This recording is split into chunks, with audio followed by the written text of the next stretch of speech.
Hello, everybody, and welcome to another edition of the Mr. Warren Hayes Show. I, of course, am Mr. Warren Hayes. Thank you very much for allowing me into your home today on this March 18, 2026. Hope you had a lovely St. Patrick's Day. Everyone was Irish yesterday. Today, you're back to your own stupid nationality, okay? Stop pretending. Unless you're Irish, and then it's St. Patrick's Day all years long. Thank you for being here. If you're on YouTube, that's nice. Thank you for being here. If you're on a podcast application, that's also nice. Thank you very much for being here. Leave a like on YouTube, a 5-star review on Apple Podcasts, or a 5-star rating on Spotify to help out the podcast while you're at it. That'd be great. Look, I know you're here for the AEW Revolution 2026 review. That's what we're going to be starting off with on the podcast today. But may I invite you to stay till the very end, because I've got some juicy morsels to talk about in regards to WWE. We're going to be talking about the C grade, well, not the C grade, but the removal of grades, including the C grade. The removal of grades from ESPN reviews, right? That was, that was reportedly pushed on by WWE. And we're going to talk about the stand and deliver situation as well. NXT stand and deliver, which is up on YouTube, is going to be, I should say, broadcast up there on YouTube and not on any of WWE's multiple media partners. Isn't that strange? We're going to dive into that a little bit. So that's going to happen at the end. But right now, let's start off with the AEW Revolution review. Thank you all once again for being here. And now it is time to review AEW Revolution 2026 that happened on March 15, 2026 over there at the old Staples Center, aka the Crypto.com Arena in Los Angeles, California. What an incredible show. What an absolutely intense, fantastic show. And there is a level of redundancy when we review AEW pay-per-views, because it just so happens that every time they put on one of these shows, they're just incredible. They're just absolutely incredible pay-per-views. They're always exciting, chock full of action and pro wrestling, if you want to believe that, and very minimal on the nonsense and the advertisements. But in this particular case, in the case of Revolution 2026, I think it is one. In fact, I believe it is one of AEW's all-time best pay-per-views. Genuine candidate for show of the year. But on top of that, it's not just like the overall show that makes it so great. It's the in-ring work. I sincerely believe, and reasonable minds can disagree on this one, but I really do believe that this was AEW's best in-ring work pay-per-view. It's best, let me phrase that another way. It's best pay-per-view in regards to in-ring work that they've ever done. I don't think there's ever been a show that has been so consistently great, that has that ends the show, where the show ends and I have multiple 4-star matches and going up, and a match of the year candidate on top of that, and a solid one on top of that. I don't know of any other show that AEW has ever produced on that level. It's just mind-boggling. It's a piece of piece of AEW history that I won't be soon forgetting, if only because how everyone on this card brought their A games. And look, even in the slightest moments, even in the moments where I was like, maybe this wasn't so great, or this was just good, maybe not excellent, whatever.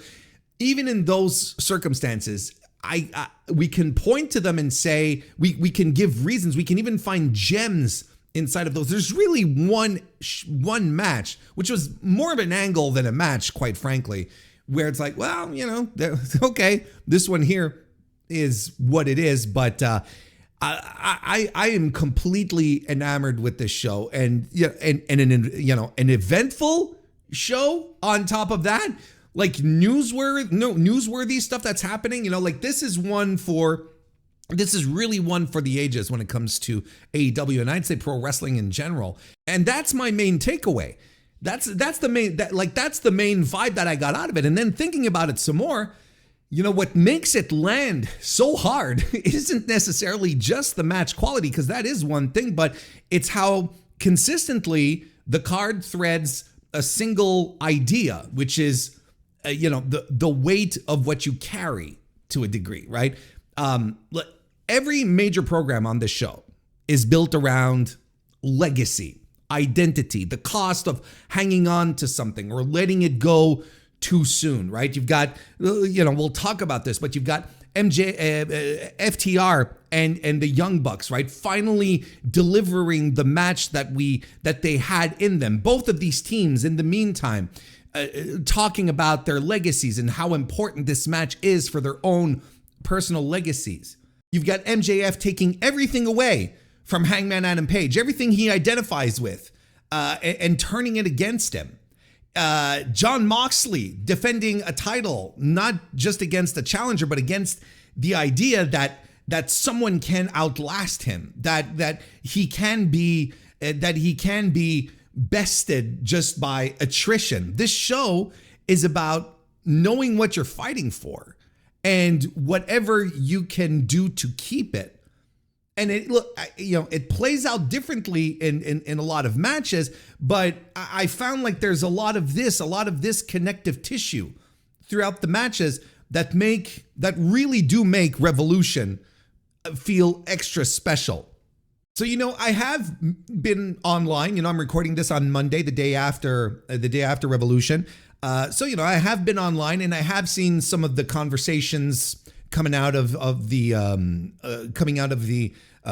pay-per-view, and I'm going to do my best to not let these discussions taint what I'm going to say. Not say I've seen a lot of things online in regards to. I'm going to steer away from that as much as possible. Again, I'm not a perfect human being. I might say that and then later on, like, completely trample over that promise that I'm making here. But nonetheless, the one bit of discourse that I do feel I just want to touch on is the duration discussion that we're having once again. AEW pay-per-views always fall into this, where after every pay-per-view, the great debate becomes, why was it so long? Why was it 5 hours? Why did it finish, at midnight or whatever the fuck, right? While I do believe that there can exist a middle ground where you create a pay-per-view that is just chock full of action and good value for money, while being a little more concise, a little tighter package, if you may allow me the expression. While I believe that's possible, and by doing such can probably enhance the show, I'm not going to levy that type of criticism on a show that has, essentially demonstrated a point that has existed for a while in AEW that amongst others have been talking about. I mean, you have to be blind, I should say, not to see it. And that is, and that's the fact that this 5 hours of show demonstrated how ridiculously deep AEW's roster is. And again, it's something that I've been talking about, but not just me. It's not like something I've been talking about. A lot of us have been talking about that AEW right now, probably, and for a couple of years at this point, probably has assembled the greatest wrestling roster the business has ever seen. Like bar none, between, Kenny Omega, the Bucks, Hangman Page, Jon Moxley, MJF, Swerve Strickland, Mercedes Moné, Tony Storm, and Kazuchika Okada, Will Ospreay. Like, just the names rolling out of my mouth it gives me pause. And then for a while we had Bryan Danielson as an active full-time wrestler on the roster. We often talk about the embarrassment of riches, and then you get a show like Revolution, which legitimately showcases a huge crust of the roster, so many people on it that are all extremely talented. I mean, even outside the top names that I talked about, all of the others that continue to populate this card, and then it dawns on you, there's no doubt that this is the greatest wrestling roster ever assembled. So instead of me sitting and, being grumpy that I missed my bedtime or whatever the fuck, I would much rather talk to you and say, look, as I said when I was opening the show, this is probably one of the greatest pay-per-views that has ever been done, and was carried by a ridiculously talented top to bottom roster. A true showcase of the depth that AEW has to show for. And I'm sorry, I can sit through 5 hours of what I saw with my eyes closed, but not with my eyes closed, because then I couldn't watch it, but with one hand tied behind my back. Again, that's not hard. Sitting down to watch a show with one hand being unavailable, that's also like not an issue. The analogy, what I'm trying to say is that it's not hard. It's a breeze to sit down for 5 hours when everything is so good, when everyone is delivering, when everyone is working so fucking hard, and everyone is into what they're doing. And it creates this scope for AEW. Like, Jesus Christ, we are so fucking lucky. Because what is the alternative then? What is the alternative to All Elite Wrestling in 2026? Pay-per-views that have 4 or 5 matches on them of relatively short length, interminable entrances and in between sequences and advertisements everywhere. That's the other side of the spectrum. Now, again, like I said, we can be reasonable about it and talk about how, maybe shaving 1 or 2 matches off would probably make for a more condensed, a little more condensed of a show would probably be beneficial. Right? Because it's not every AEW pay-per-view that is going to fly as high as this one did. So maybe for the future, that is a discussion to consider. But I don't know, man. I don't know. And I watch a lot of wrestling, as many of you may know. I watch a lot of wrestling. I didn't have an issue here for a second. I didn't have any problems sitting through this show. And that is because principally of how excellent a roster Tony Khan has at his disposal, and he probably knows it. In fact, I'm pretty sure he knows it. He understands it, and that's why he feels like he can turn around then and offer AEW fans extreme value for their money, right? Like, I know the pay-per-views are not on the cheap side. A lot of us wrestling fans have all been used at this point to paying $9.99 for the WWE network for years. So, going back to a more traditional pay-per-view model where you're paying 30, 40, 50 bucks, not 30, but 40, 50 bucks a pop US is, it's a little more of a harder hit on the wallet. I can understand that, but I'll be goddamned if you didn't purchase yesterday's pay-per-view on whichever service you decided to lean into and felt that you didn't get your money's worth. I will reject that idea like 100%.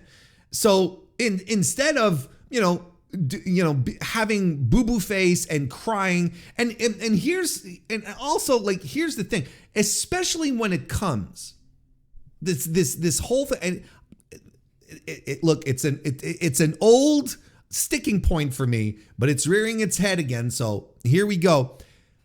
These types of discussions about pay-per-view length and how long they are and so on and so forth, when you are a professional wrestling reviewer, reporter, pundit, whatever it is you do, but you get paid for it, you get paid to sit on your couch and watch a pay-per-view for free. And when I say for free, not because the company's giving you a code to watch it, but because essentially that's going to be tax deductible. It's going to be a business expense at the end of the year. If you are complaining about watching too much wrestling when this is what you're paid for, you need to find another job. You have fallen out of love with what you are doing. And I legitimately believe this. Or cut down on what you're watching. Make choices.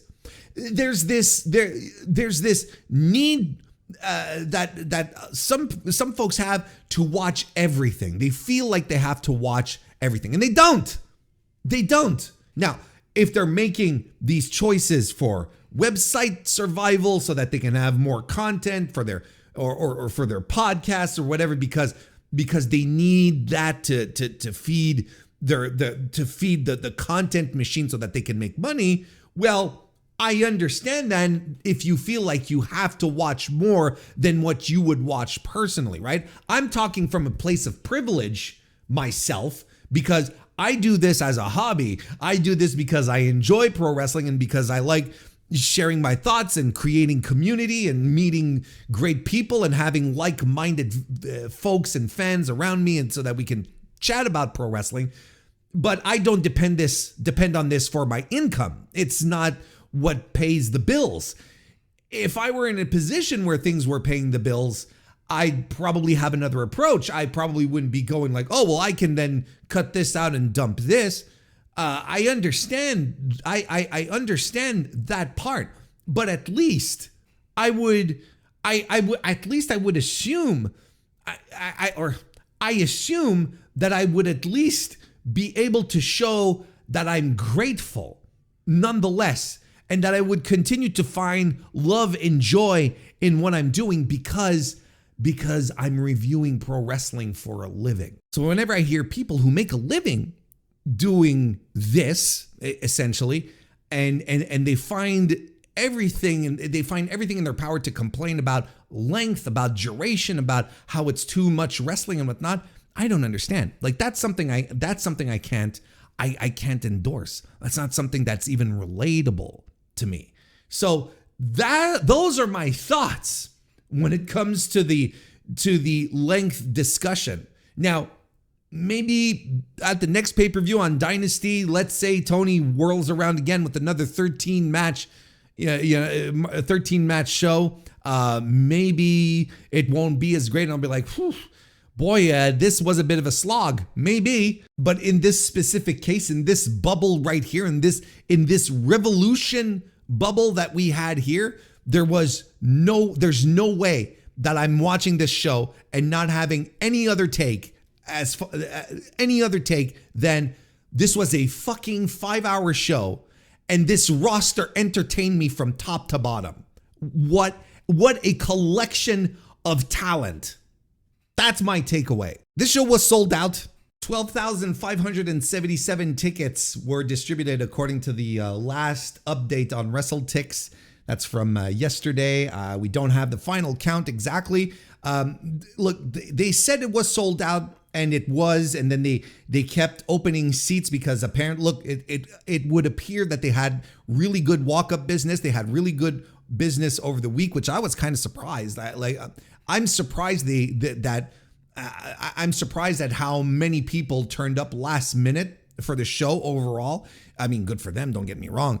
I just didn't think there'd be a significant boost really like within the last 4 days before the show, but it was really significant, and they started re-releasing production kills into the ticket buying public. So the setup final that WrestleTix final according to the last update was for 12,676 tickets. So they had less than 100 available. I'll be very curious to see what the final count is.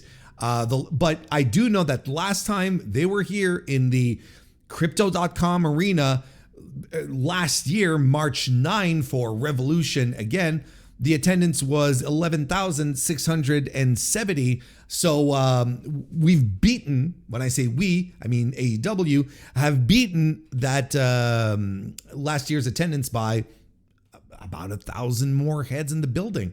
Tony Khan has been going around talking about how, it's going to be $1 million gate for them. I mean, this did incredible business. I think it's also going to do incredible business on the pay-per-view side of things as well. So we'll continue to talk about it on the podcast, on live streams and whatnot. We're going to continue keeping an eye on all of that. But now it is time to get into the show. And I would be remiss to start with anything else than the main event, where MJF defeated Hangman Adam Page to retain the AEW Men's World Championship in the the last chance Texas Death Match. You all know the stipulation by now, and because Hangman lost, because Hangman couldn't answer the 10 count. Of course, there's a lot to talk about in regards to this match, but let's start by talking about the actual match, right? And it was pretty much what everyone was expecting. It was just spots in which we could find ways to maim the other guy as much as possible, right? I've got a litany. I've got a list here. I don't even know if it's complete of things that happened in the match, right? That started with really like the first really aggressive stuff, I would argue, was when Hangman Page had the birthday card for MJF, and then he stapled it to his chest, not before giving him paper cuts on his finger webbing. Isn't that just, it's awful to say, finger webbing, because like it now it feels, when you say finger webbing, now like the space between your fingers just feels a lot more fragile. It feels like it could just tear away in a second. And I used the term finger webbing, knowing exactly what I was doing. We have glass that was brought in via window pane, but listen, this is probably my biggest critique of this match. Really, the thing that made me go, they use sugar glass, and I hope everyone is aware of this. They use sugar glass for the spot here, and not because I want guys to maim themselves with actual glass, right? That's fine. That's fine if you decide not to do that, and I support it, quite frankly, But if you're going to do it as consenting adults, if you're going to use glass in a wrestling match, at least fucking use real glass, because the fake glass looks fucking fake. And when you fall full flat back on a pile of glass in the middle of the ring, and there is not a single drop of blood that is drawn, that kind of, it takes away from the mystique. Then it turns into PG-13 environment, and I'm like, oh, well, is this going to be the type of death match we're going to see? Is it all going to be like phony toys and stuff like? Suddenly, are we doing an NXT plunder match? Is this going to be the thing? It turned out no, Warren, not at all. But nonetheless, it's like that's all. That's my critique. If you want to do a glass spot, but you don't want to use the real glass, then don't do the glass spot. It's just as simple as that. That's a choice that you make, and you can decide to say, well, then let's not do it for kayfabe's sake or whatever. And I think that's the best way to do it. So there was a lot. There were a few spots with that.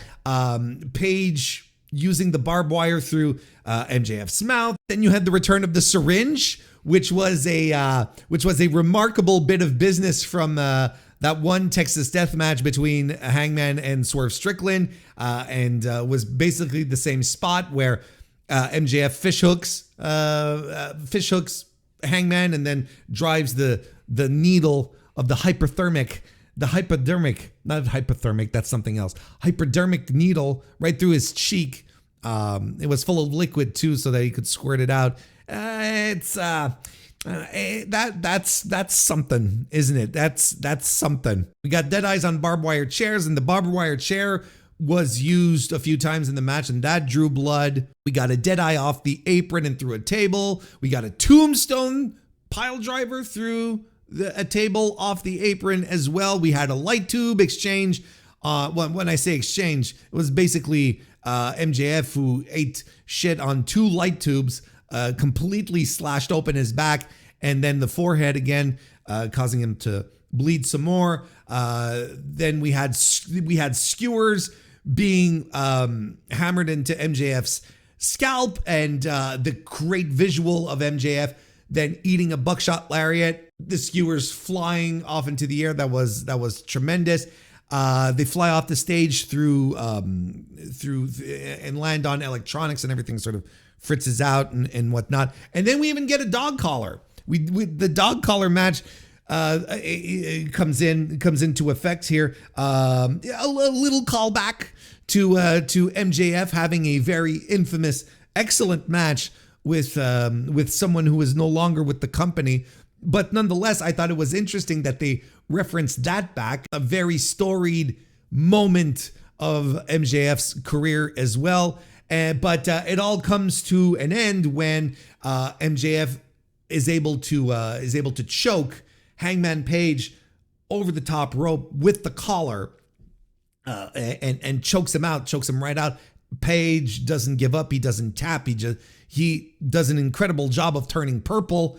And the referee, and then MJF releases him. He falls to the floor outside the ring, and MJF then Hangman Page can't beat the 10 count, and MJF wins in of course, a very ironic way of finishing the match, which is kind of Hangman's signature finish, not only in this type of match, but holy smokes, there really was a lot of stuff happening here. But a lot of the stuff in this match felt very indulgent, right?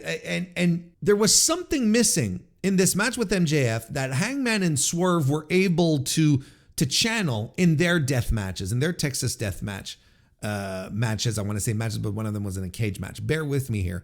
But what these two guys were able to channel was a sense of urgency, of deep-rooted hatred. Like, their thing was a grudge match. It was because they really fucking didn't like each other. And yes, like, this match here was for the title, was for Hangman to remain relevant in the world title scene, or even allow the world title scene to be accessible to him, I should say. But at the root of it all is dislike, hatred of the other guy. That was that's what they were selling it on for the entire ordeal. Is just like, these two guys absolutely hate each other. And it's a shame, because there's stretches in this match where I didn't feel it, where I felt like the setups, bringing stuff out and hauling things out and, making little constructs and whatnot, took away from the visceral aspect of what we were seeing. Yes, there were sensationalist, gross out moments, things that you're like, why are they doing this to each other? It's fine, type of thing. And they both worked really hard. Both guys worked really hard and took some severe punishment at the end, right? And the final sequence, the final sequence of this match, where leading into the choke, right, where you have the low blow for the second buckshot and the Dynamite Diamond Ring, all of that, with the Dynamite Diamond Ring allowing MJF to punch him and ultimately get the upper hand. That was all genuinely great. But I feel like this is below the usual standard for Hangman's death matches. Like, his match with Mox was so much better than this. His Texas death match with Swerve was so much better than this. Would I even argue that his match with Lance Archer, would I even argue that was better? Probably. I think this match, as good as it was, as much as I was entertained though, and I enjoyed it, I think it's ultimately it's a weaker entry into the Texas death match environment. I don't think lived up to the expectations that we've now associated with, and I think under-delivered when you consider the umbrella of, or the litany of things that these two guys had to fight for. MJF for his title, Hangman for the right to continue to challenge for the title, and their outright hatred for each other. It just had difficulty coming across. I will say I loved the aftermath where Hangman is stretchered out, like he's put on a gurney, right? And he's about to get stretchered out. So MJF jumps out of the ring with his belt, and he's still, covered in coagulated blood and whatnot. And he hops up on the gurney to stand over this guy who is currently, passed out. He's been knocked out because of lack of oxygen to his brain and is getting medical attention. And he just lifts the title on top of him. That fucking ruled. It's an incredible finish, and especially with the smear of blood, right? Because when MJF released Hangman after choking him out, Hangman just stumbled onto the camera guy, and he left like a smudge of blood on the lens. And the camera guy, whoever was operating it, he didn't wipe it off, so he was shooting all of this with like a legitimate smudge of blood on the lens, which was terrific. Quite frankly, it was awesome. So like I said earlier on, if we talk about our theme, the needle that we're trying to thread here, Paige's identity, is in my opinion is based around the chase of the title, right? He wants the title. He's deserving of it. And he gets the title taken away from him, but he keeps fighting back. He's a Dusty Rhodes. He's a guy that you're even more attached to as the challenger than the champion. And MJF now completely closes this chapter entirely by using the dog collar chain, right? Using Paige's own iconic imagery against him, uses it against him. He didn't beat Hangman to a degree. He ended the Hangman myth in this circumstance. And I appreciate that. I thought it was very, very good in that respect. And look, I mean, this is the most significant booking decision that the guys backstage made on the card. Tony Khan, essentially, right? MJF retains. Hangman is formally removed from the world title picture. And look, it's the most interesting creative question that comes out of it all here. It's a bold decision. It's daring. It's very risky, right? Because the risk that you have is alienating your fans. I know oftentimes we talk about the Hangman fans. Myself, talk often about the Hangman fans, and we'll be talking about the Hangman fans here in a little bit. But you can also consider that maybe there's a little more than a few very vocal people online. Maybe there's a lot of people who really, really are into the Hangman, right? And now that their guy is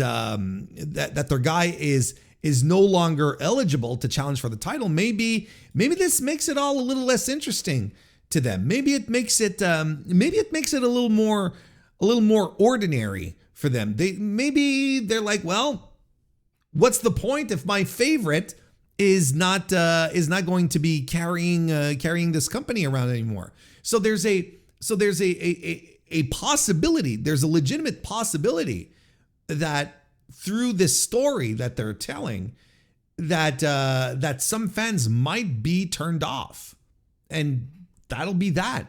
And they, maybe they'll come back one day, but maybe there will be an exile. And when I was saying earlier that I was online a little bit, not trying to bring any discussion or discourse into this, and I'm still not. I'm just stating an example.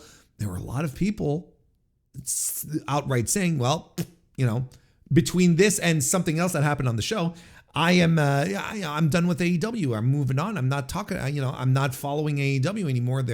They've broken my trust, and that is always the risk that you run when you do very, very bold angles or bold stories like this, is that you may alienate some people.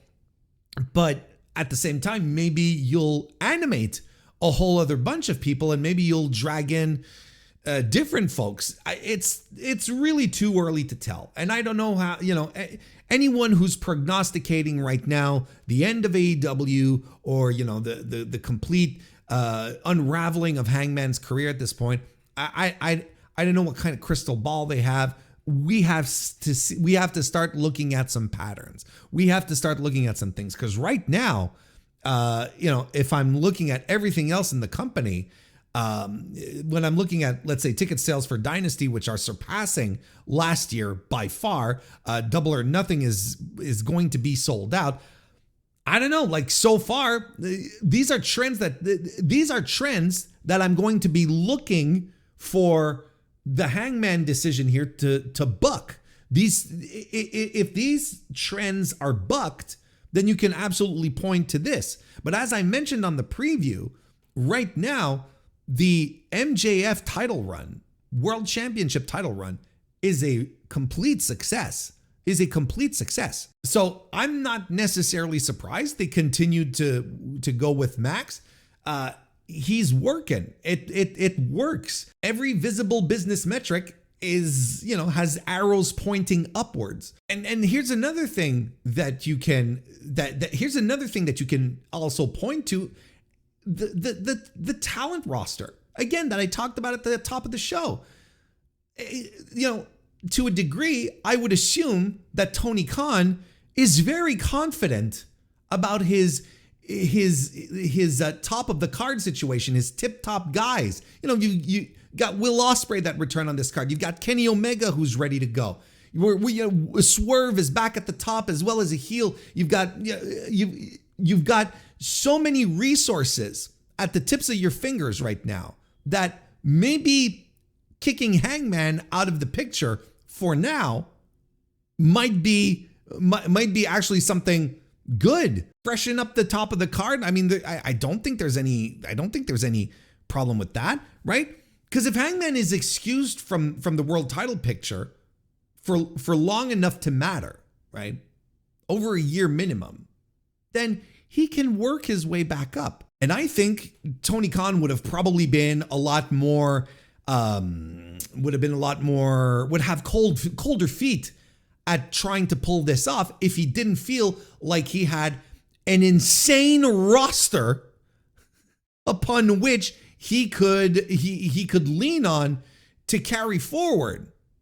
The collection of talent here is insane. And you've got Will Ospreay back, who's in tip-top shelf. You've got tip-top health. He's off the shelf in tip-top health.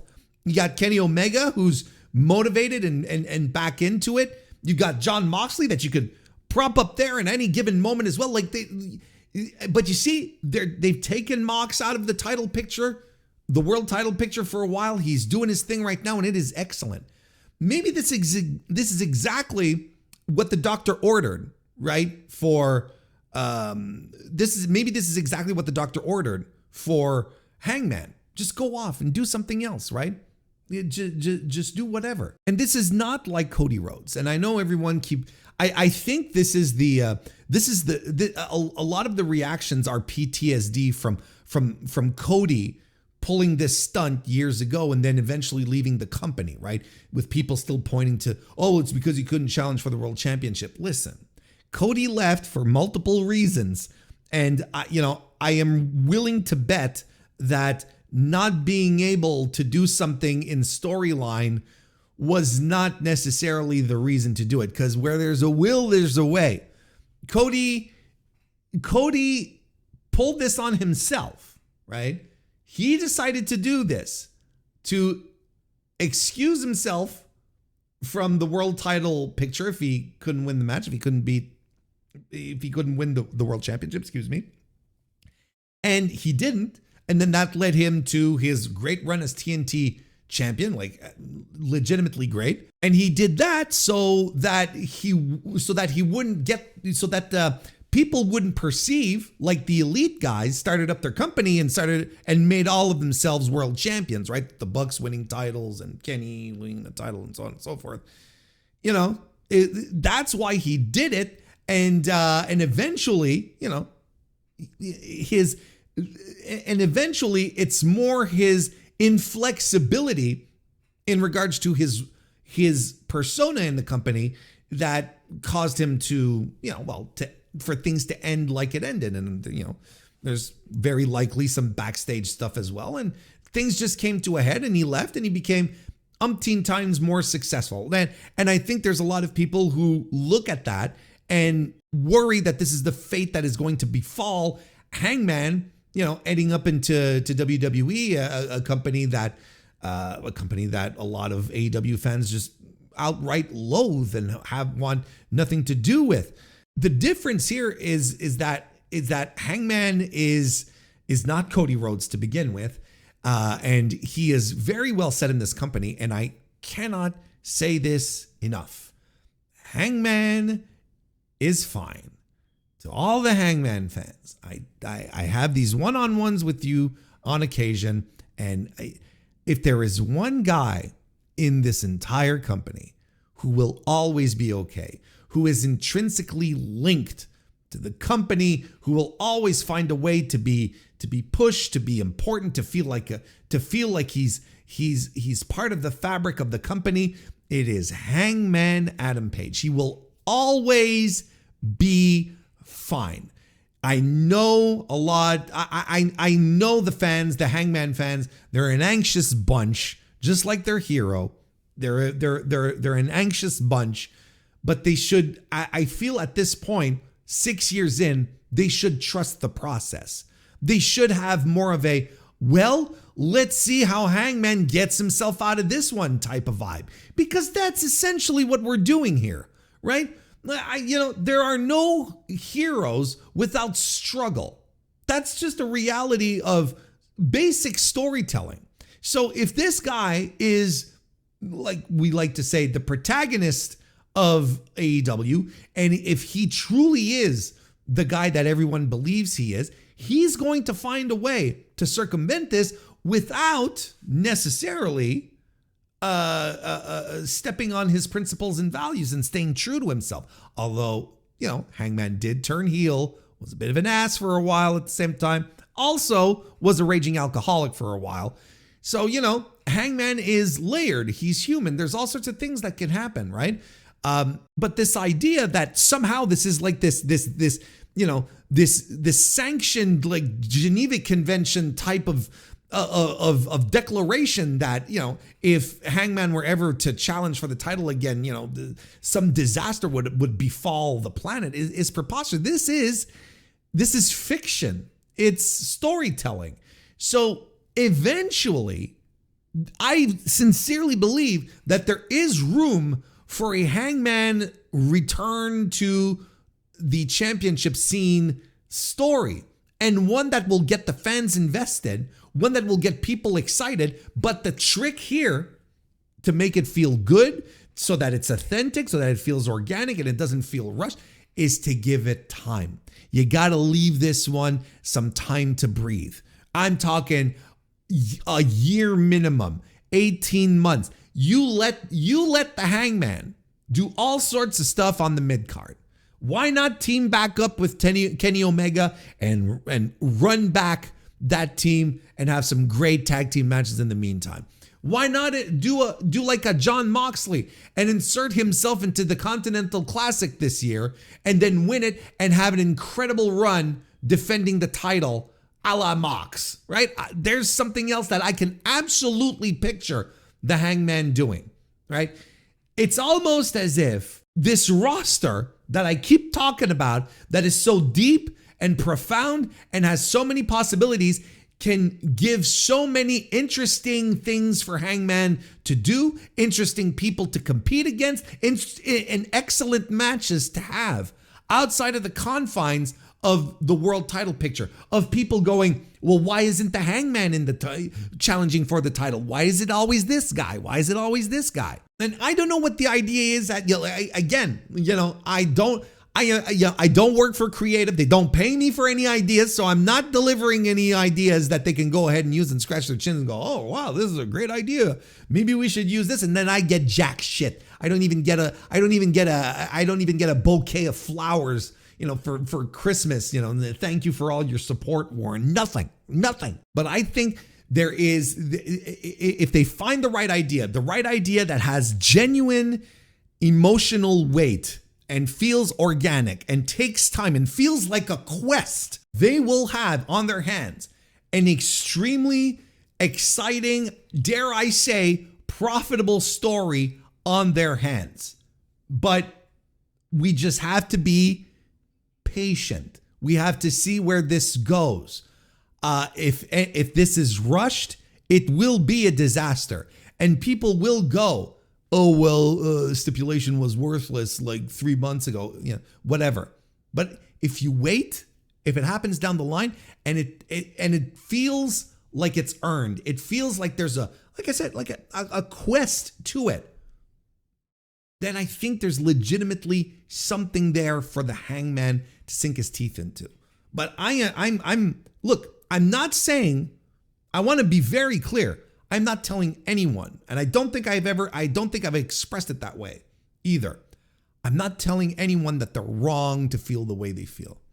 Au contraire, that means you're invested. That means you're into it. That means the Hangman is doing a good job getting himself over that way. That means AEW is doing a great job. That means AEW is doing a great job creating a dire situation for the hero. So if you're upset, if you're torn inside and you go, oh, this fucking shit, if anything, that's normal. If anything, dare I say, the old work is the new work, and it's doing a good job on you, and that's okay. And I'm not even saying that in a derogatory fashion, because God, I know smart fans, they don't like to be worked. Smart fans, they got to be on top of this. They got to be on top of this. They can't be sitting around getting suckered into any old thing. They got to see this one coming. So I understand, I understand. I really do. But this is unquestionably. So I am not saying you're wrong to feel that. And I'm not trying to convince you to feel my way either. I am giving you my review. I'm giving you my thoughts, my opinions on it, how I feel it connected, and how I felt it worked, and how I can project it down the line. Right? That's my thing. That's what I'm that's what I'm moderately good at here. But I'll be damned if this is not the most interesting outcome, and the one that has a very, very interesting storyline potential and stuff that maybe we haven't seen yet. I think everyone needs to, if anything, I think folks need to take a breath.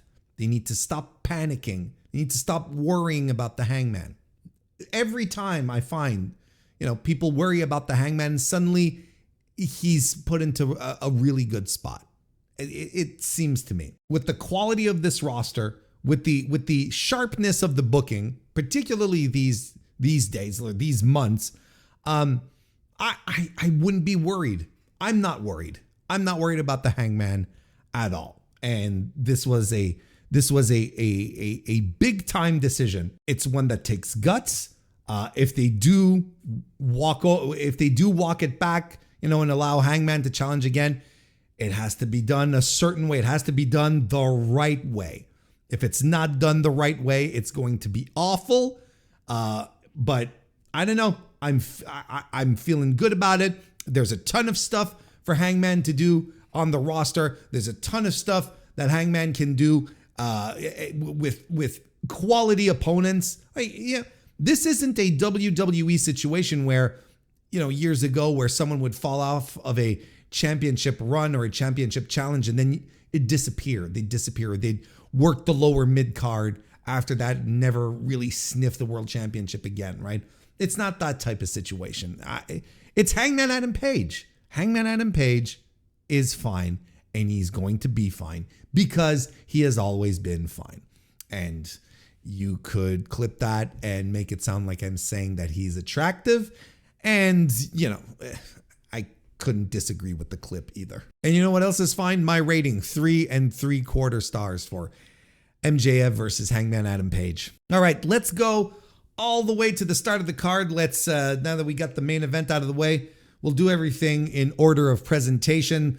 Heading over to the pre-show that started off with the Costco guy and QT Marshall defeating the infantry duo of Carly Bravo and Sean Dean. Perfectly serviceable pre-show filler. The Costco guy is a dead gimmick. This AJ Big Boom thing. It's not that he's a bad worker. I don't think he's a bad worker in the slightest. I think he's actually pretty good for a guy, who wrestled on the indies for a while, then stopped for a long while, then decided to do this again. I just need everyone to fucking acknowledge that the Costco guy the Costco guys are done. Like, their time in the limelight has passed, and they're just not relevant anymore. And they never had a significant impact on AEW's business either. Like so many people said they would. They didn't because the people, I don't want to relitigate this, but just for those of you who weren't around when we were talking about this, when it truly was news, the people who watch the Costco guy on TikTok will consume all media on TikTok. So whatever pro wrestling they'll be watching, they're not going to be buying a pay-per-view. They're going to be wait for clips on TikTok because that's how their brain works. You had Wayne Brady in the audience on this one here, it's like, and he slaps Shane Taylor right across the face, and then Shane Taylor like sort of grabs him and throws him over the ramp, like slams him down type of thing. That leads to shenanigans, which end with the QT and the Costco guy winning the match, and then everyone's in the ring celebrating, and Wayne Brady is there as well. Now, wait a second, Wayne Brady has to get his heat back. What is he doing in there celebrating? He looks like a geek. He got geeked out. He needs to get his heat back. He's the babyface. The Rizzler got shoved. I don't know. This does nothing for me. This is not a Warren Hayes type of situation. Willow Nightingale defeated colossal Lena Cross to retain the AEW TBS Championship in a nice little 3 1/4 star match. I thought this was pretty good. I think Lena Cross looked good. I think she had some she had some really good looking offense. It was very significant. I enjoyed the big overhand chop exchange between the two, and look, I mean, this match served to set up the injury to Willow's shoulder that would come into play for the tag team match later on. I mean, this I think everyone saw coming at this point.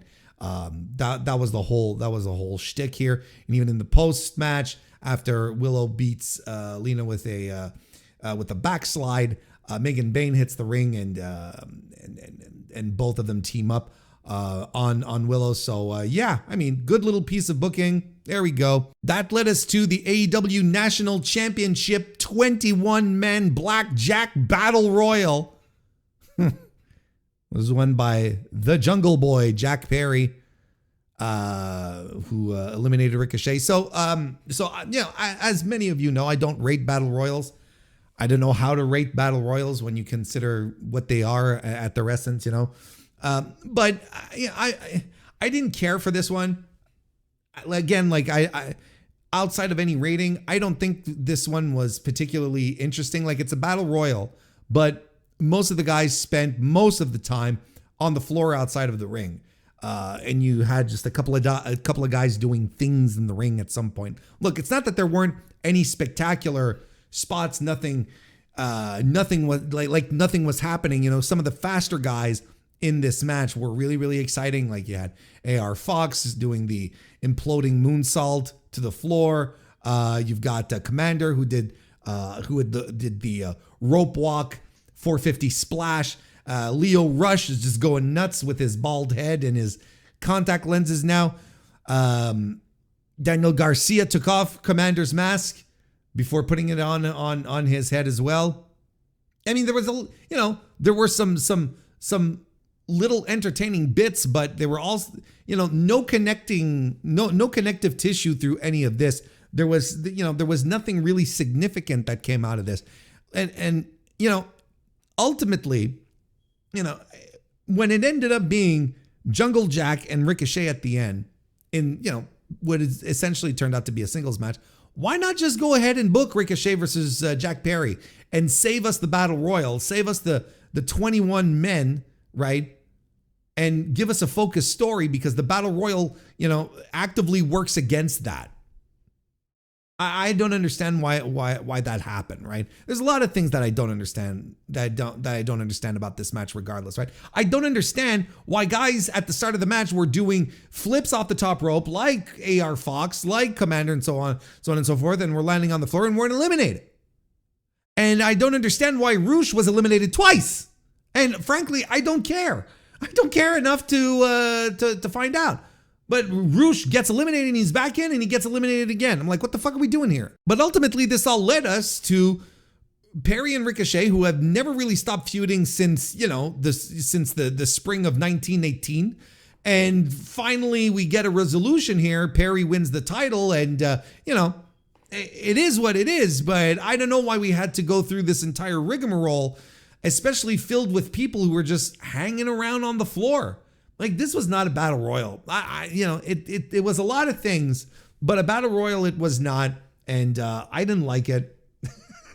I didn't like it. And it bled into the main show. It started on the pre-show and bled onto the main show, and I don't know. I don't know. Did anyone really care about this?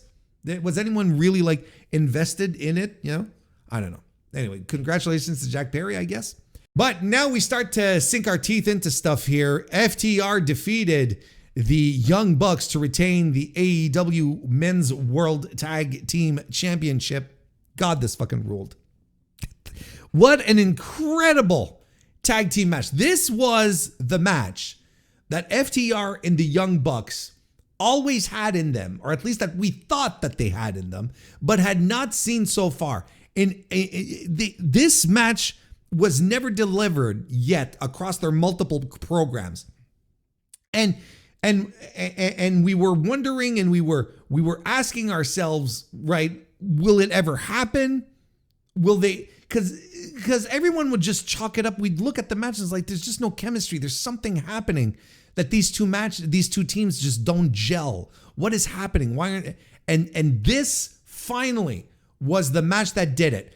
FTR having the best run of their entire career, right? Since turning heel, essentially. And the Bucks back to being baby faces, back to being motivated, explosive, daring, exciting. And in this circumstance, in accordance to our theme, right? We mentioned it earlier, but bears repeating since we're right in the midst of things here. Two teams that are at a point in their career where their legacies feel important, where they want to be able to leave something crucial behind. And this is a legacy match that they have here, right? Because the FTR, a lot of people had to question themselves and were wondering, well, can FTR only have excellent 5-star matches with the Briscoes?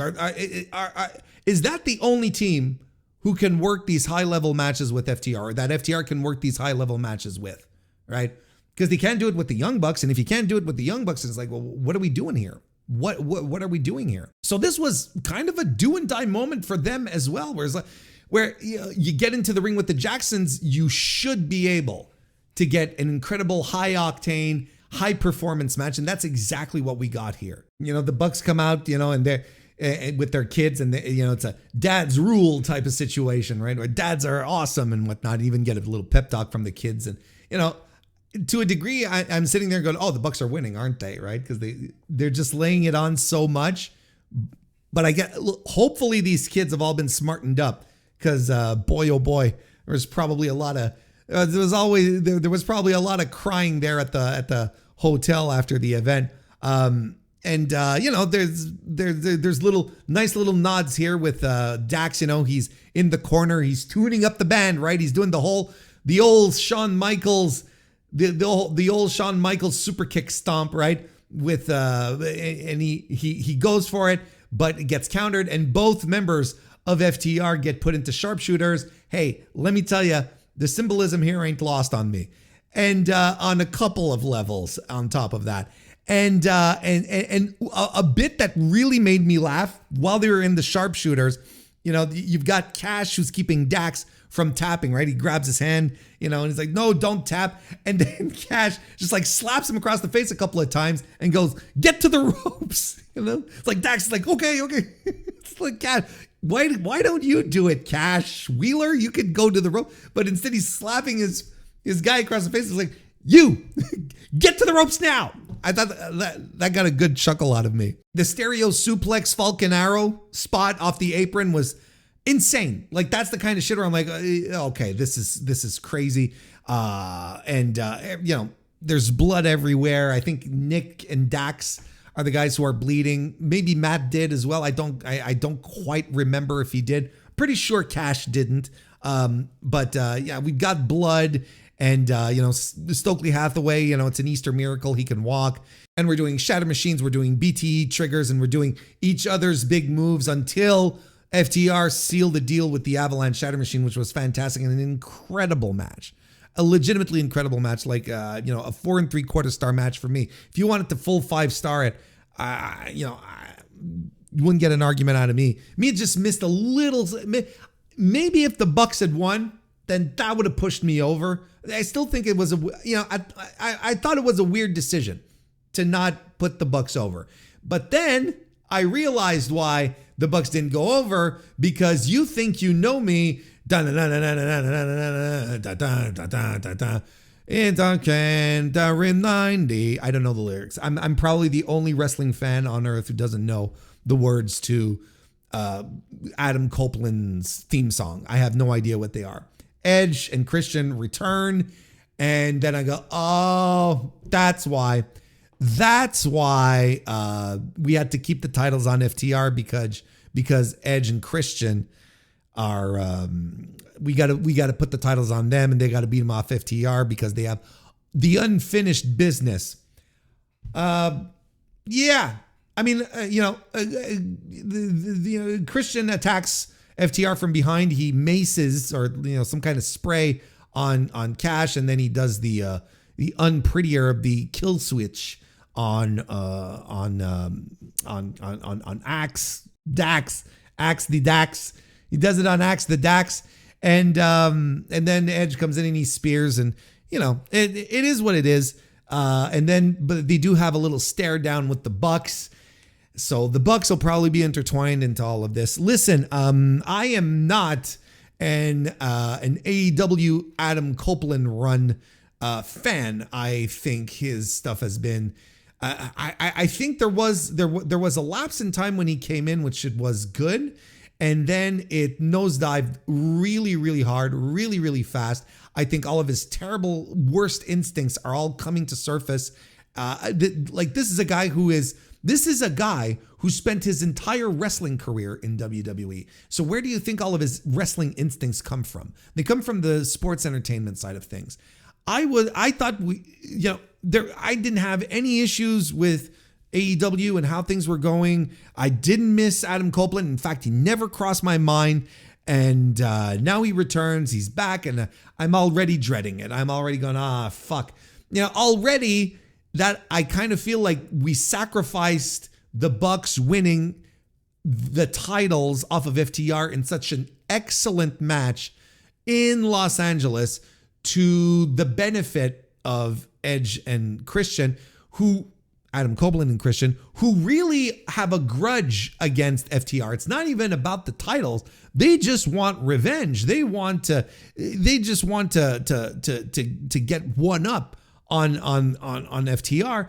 So the titles aren't really necessary to begin with in this circumstance.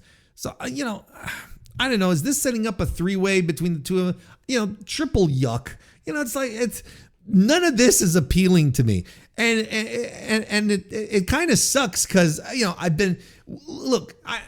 don't want to get upset I don't want to get upset for things that haven't happened yet. But I've been praising AEW and its incredible booking for months now. This suddenly comes into view and I'm like, oh, danger. It's bleeping on the sonar. Captain, should we arm the torpedoes? Just get this out of the way. I'm not necessarily looking forward to it. I'm not looking forward to Adam Copeland spreading his influence again some more. I'm just not into it. Oh, sure, he gets a big pop. He gets a big reaction every time from the crowd.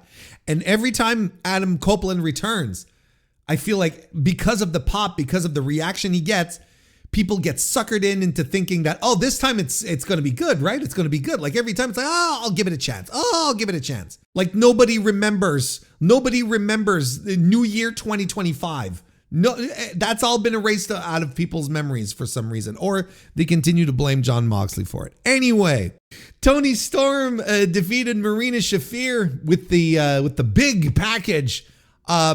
Look, this match went way above my expectations. This was the match where I was going, yeah, I don't know how this one's going to go. Marina Shafir, not necessarily, Akira Hakuto in the ring.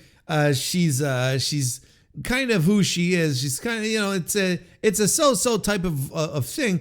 And I'm like, wow, what a carry job Tony's going to have to do if we're going to get a good one here. But I thought Marina Shafir was very, very good in this match.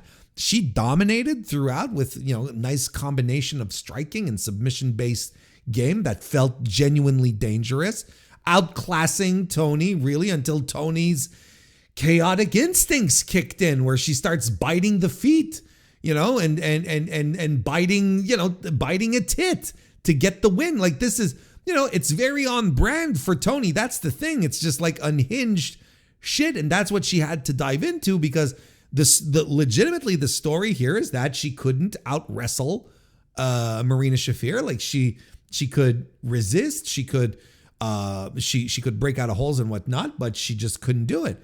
She lands the triple Germans. She landed the triple Germans on Marina after the big comeback, and then she gets put into the mother's milk, but she bites deep into Marina's tit and gets the small package off of a headbutt for the win. 3.5 stars.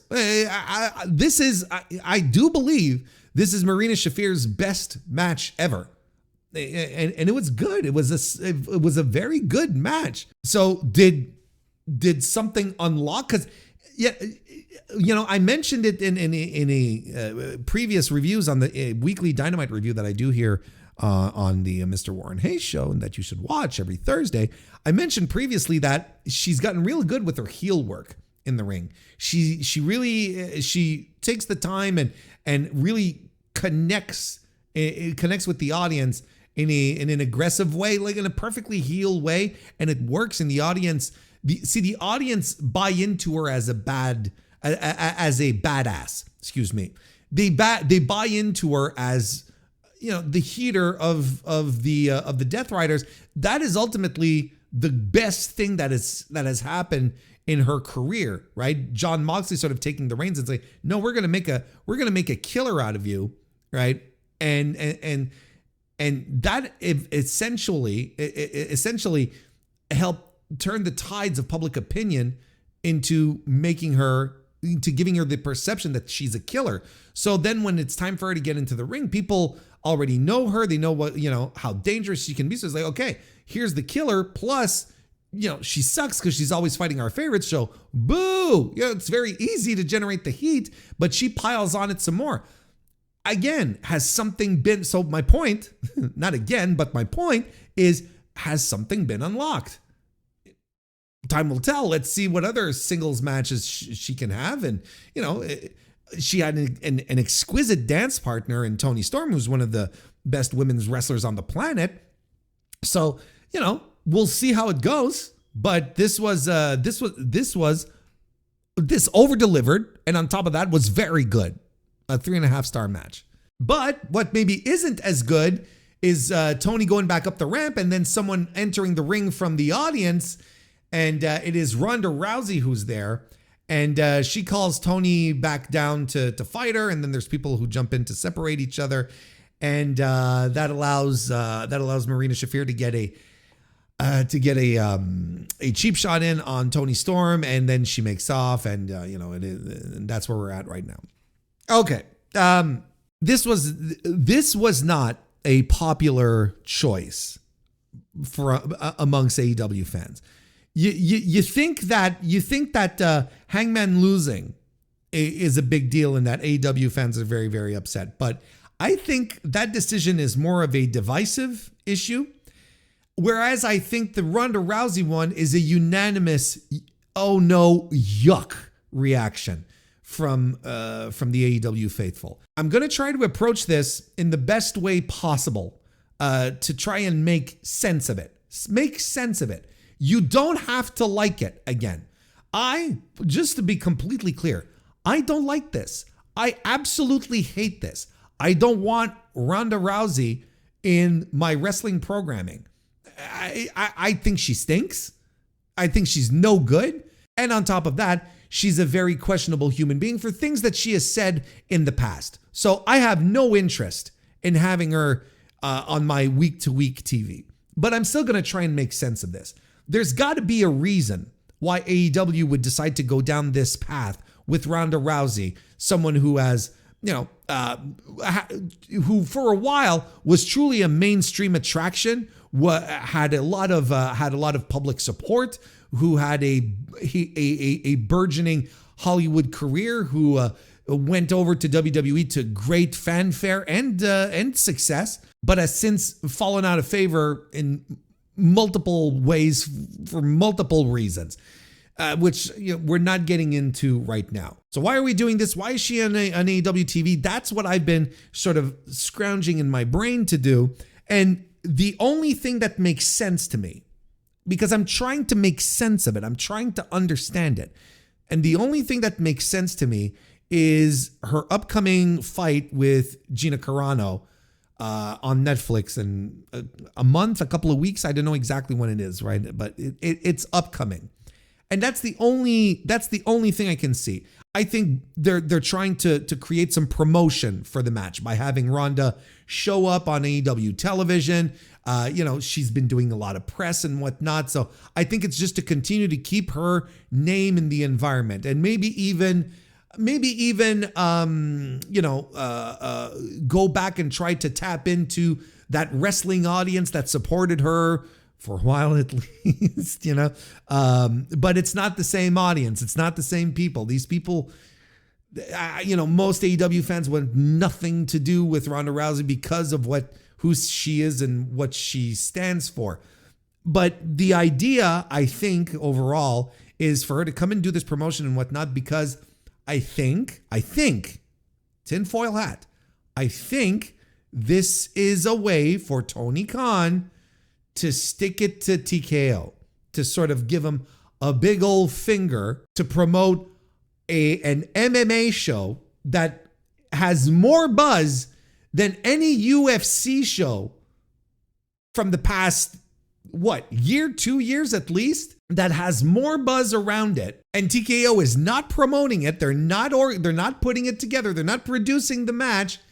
And on top of that, it's being broadcast on Netflix, which is TKO's home for their WWE product. And then bringing in Ronda Rousey in a wrestling environment in which she is more closely associated with WWE, despite the fact that she went out to do her book tour. What was it, like a year ago, 18 months ago or something like that? And she was constantly trashing WWE and talking ill of Vince and all, and the process and how poorly the women are treated and all that stuff.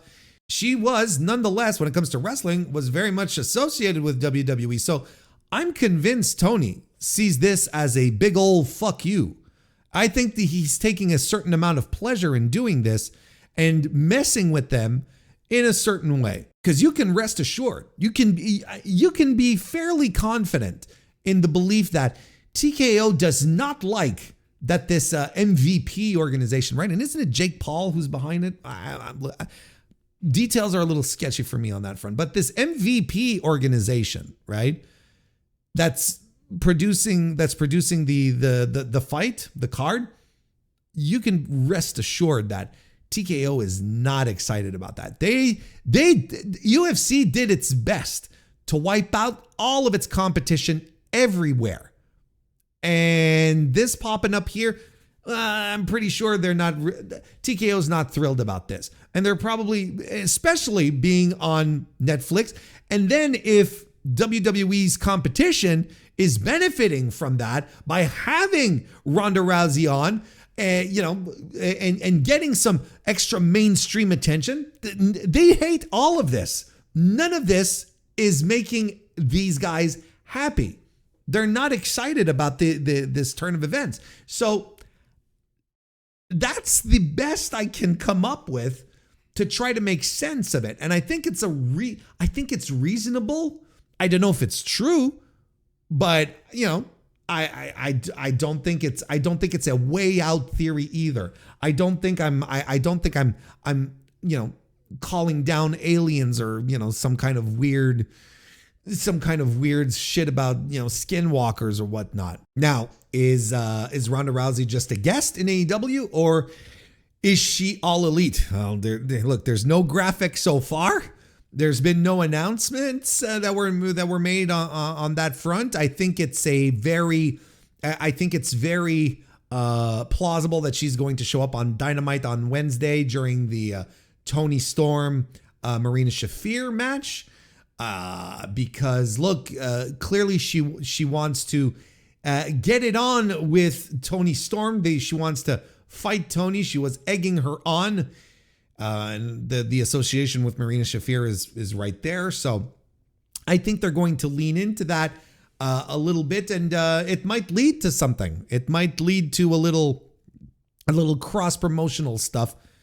The thing though, and then in the meantime, well, Toni Storm is the beneficiary of this extra attention, of this mainstream attention, which is good for Toni, I guess. She is one of the faces of the company. It makes a ton of sense that she would be lined up for Ronda. I mean, Toni is she's the biggest women's star in the company, arguably. So at least, Mercedes, well, especially when Mercedes not around.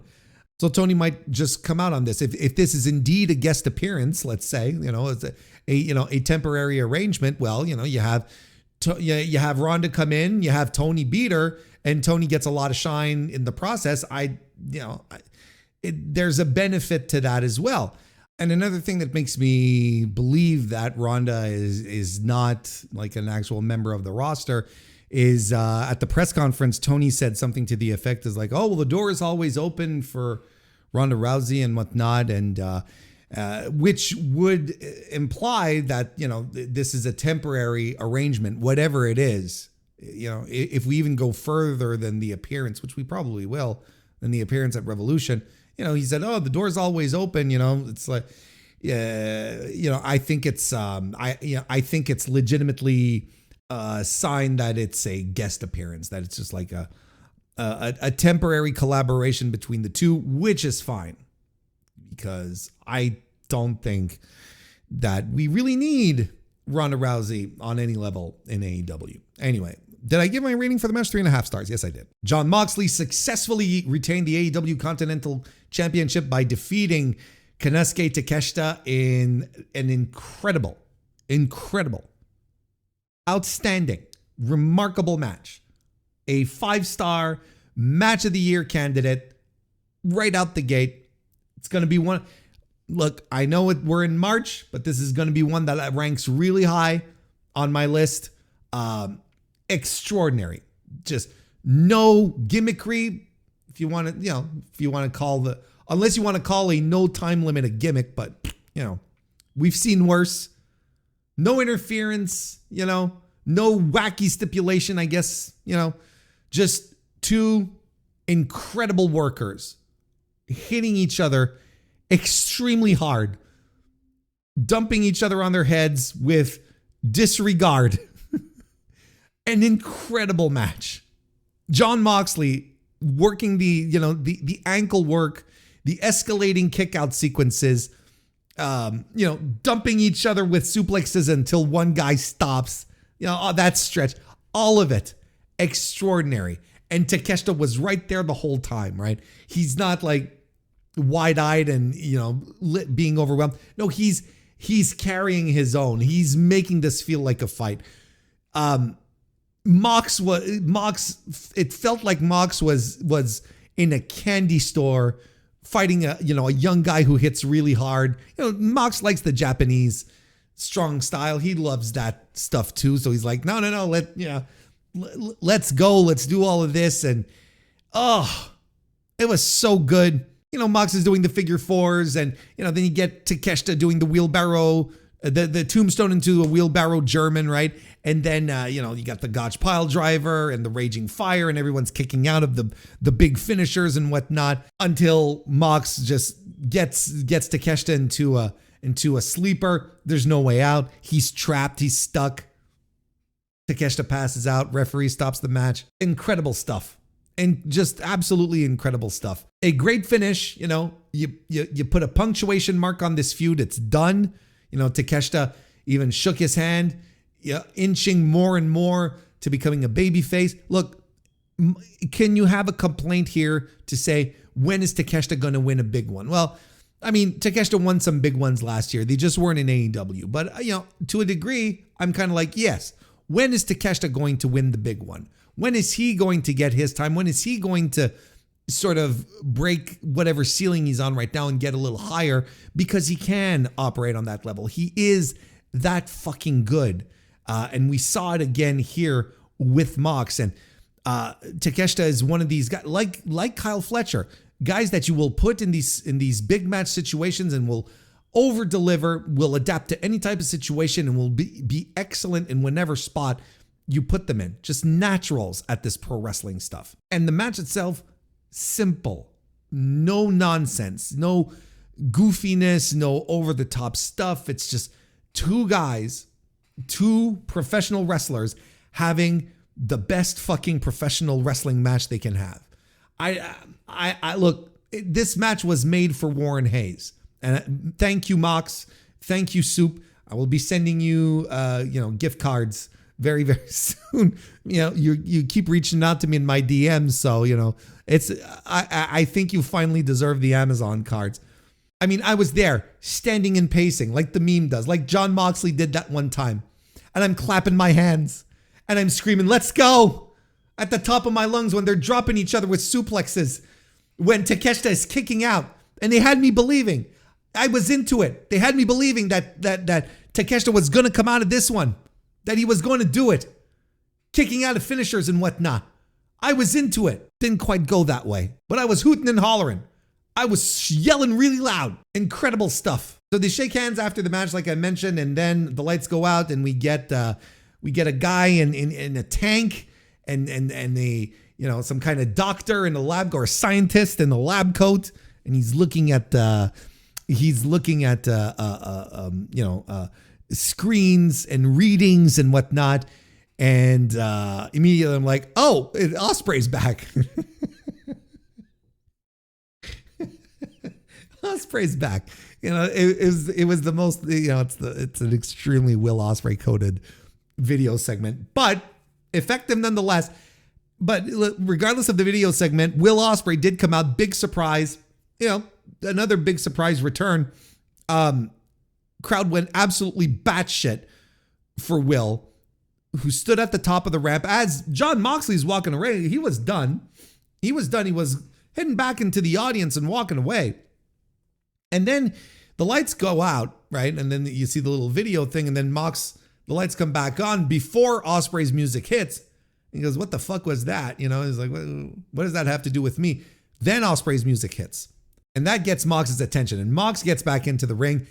And Ospreay then takes off his shirt, and he just fucking flies down the ramp, hits the ring. And this man wanted to show us he is not in pain.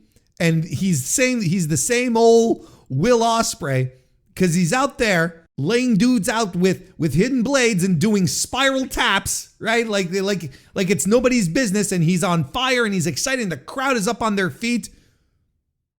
He wanted you to leave this segment without any doubt as to whether Will Ospreay was in top form or not. He's coming back for Jon Moxley. He wants to settle the neck issue, which is going to be very interesting because Jon Moxley now is kind of, he's been hanging more on the babyface side of things, despite the fact that the Death Riders are all still heels, right? He's been more on the babyface side of things. Is this how we're going to take the path moving forward, or is Mox going to start to exhibit more heelish tendencies, right? Is he going to be more of a more chameleon-like, depending on who he's fighting and whatnot? But holy smokes, what a huge return. And it was good to see and he looks good. In tremendous shape. Incredible shape. Like he looks so good, but I dare say he dropped some weight. And I say that admiringly, and I'm not trying to be nasty about it. I think it looks good on him. He looked absolutely tremendous, and a great return to cap off an excellent 5-star match. Just great stuff. Just great stuff. Ospreay's back. People were they started showing videos a few weeks ago, right, of Ospreay on the way back. And again, this is another thing I was saying on the reviews. They wouldn't be broadcasting these clips if they didn't have a timeline for Ospreay to return. They knew he was coming back. It was just a question of time. And since they were doing vignettes, then that return was probably going to be sooner than later. And that's exactly, how many people were expecting him to come back before the spring? Not a lot of people. I don't think. Look, I'm very excited for this. Why wouldn't you be excited for Will Ospreay to return? Why wouldn't you be excited for this? Anyway, Jon Moxley still on the best run of his career. On top of that, I legitimately believe that. I think he's on the best run of his career, and he's been on tremendous runs. But this Continental Classic, from the Continental Classic, why don't we even throw in all of the work he did in the lead up to All In as the villain to Hangman Adam Page? He's been absolutely phenomenal. He's always been great. He's always been good. Never bet against Jon Moxley. There is no point in doing that because he will always step up and over deliver. So it's fantastic stuff. He's great, and I am all for this feud with Ospreay. Very much looking forward to it. Then we had the duo of the Divine Dominion, which is Lena Cross and Megan Bayne, defeating the AEW Women's World Tag Team Champions, the Babes of Wrath. They are the new champions. Don't have much to say about this. This was the match that was more of an angle than an actual match. There wasn't much going on here. The story was Willow's shoulder hurts, and they got the titles off of the Babes of Wrath and on to the big ladies, to the big women, which is a smart move. Look, it's fine. The Babes of Wrath are what they are. Harley. I enjoy Harley, but I also understand her limitations, and maybe this just wasn't quite it. I think Willow needs to focus on doing exciting singles things. That's what I'm most looking forward to. And I think Bayne and Cross as tag team champions is awesome. It's going to be a great challenge for the inevitable feud with the Brawling Birds that that's coming up. So there you go. I'm all for this. It was a good move. 2 3/4 stars. I mean, there was the wrestling wasn't terrible. It was just there. It was just like, okay. And you could see what this was for, and it was an angle, and you really didn't even need to put this on the show. If there was ever one thing you could have trimmed off, it's this. Really. Anyway, it's fine. Swerve Strickland defeated Brody King. Proper grudge match. Both men wanting to genuinely hurt the other. That's what was communicated in this match from bell to bell. They were using all of the apparatuses attached to a ring to try and inflict pain. Swerve was using the iron implements of a ring structure. Those that are hidden specifically. Turnbuckle hooks and all of that gimmickry, right? and Brody, well, he'd bend him against the posts and whatnot. We get a vertebreaker on the exposed floor by Swerve on Brody King, who barely makes the 10 count, is able to get into the ring. And then, well, both guys then go after each other, and Brody King he's fighting back and he's trying to survive all the kicks and the strikes that he's eating, but eventually it becomes way too much. He goes down on a third house call, and that's it. Swerve wins the match. It was a great hope spot at the end. A babyface in peril turned monster survival moment. I was into it. I thought it was really good, and the crowd was into it as well. Swerve Strickland, by the way, came out dressed as the Candyman from the horror movies. Shout out Tony Todd on that one. And we also got the fuck ice in this match as well. No, this was good. This was a good, solid, super solid 4-star match. That these guys were throwing everything at each other. Liger bombs on the apron, and you had this incredible, massive diving crossbody by Brody off the top rope, which was great.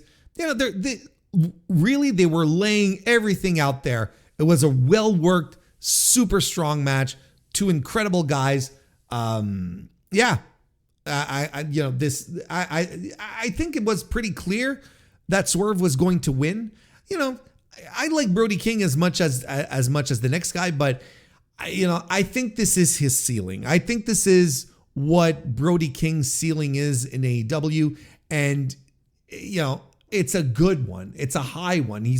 I think he has a very high ceiling, but he's not crossing into this lane with the Swerves and the Omegas and the Hangman Pages and MJFs and so on and so forth. He's not going to be in that vicinity, in that group, and that's fine. But I think this kind of solidified it. And that, like I said, this is perfectly okay because Brody is a tremendous wrestler and he can have a great upper mid card career, especially in AEW, where he's a fan favorite. People love the Brody King. I love Brody King. He's always a pleasure to watch, but just not a top guy. Speaking of top guys, Kenny Omega came out to save Brody King from being crushed with the cinder block. I was glad that made a return. Now that Swerve is back to being a heel, well, we're going to try and crush people with cinder blocks again. And that I was okay with. Kenny Omega came in for the save, to a big reaction because it's Kenny Omega and this is AEW and people want to see Kenny Omega. And that's exactly what they got. So Kenny's back from his little excursion in Japan doing Street Fighter stuff. I'm not quite sure exactly what he was. I know he did mocap.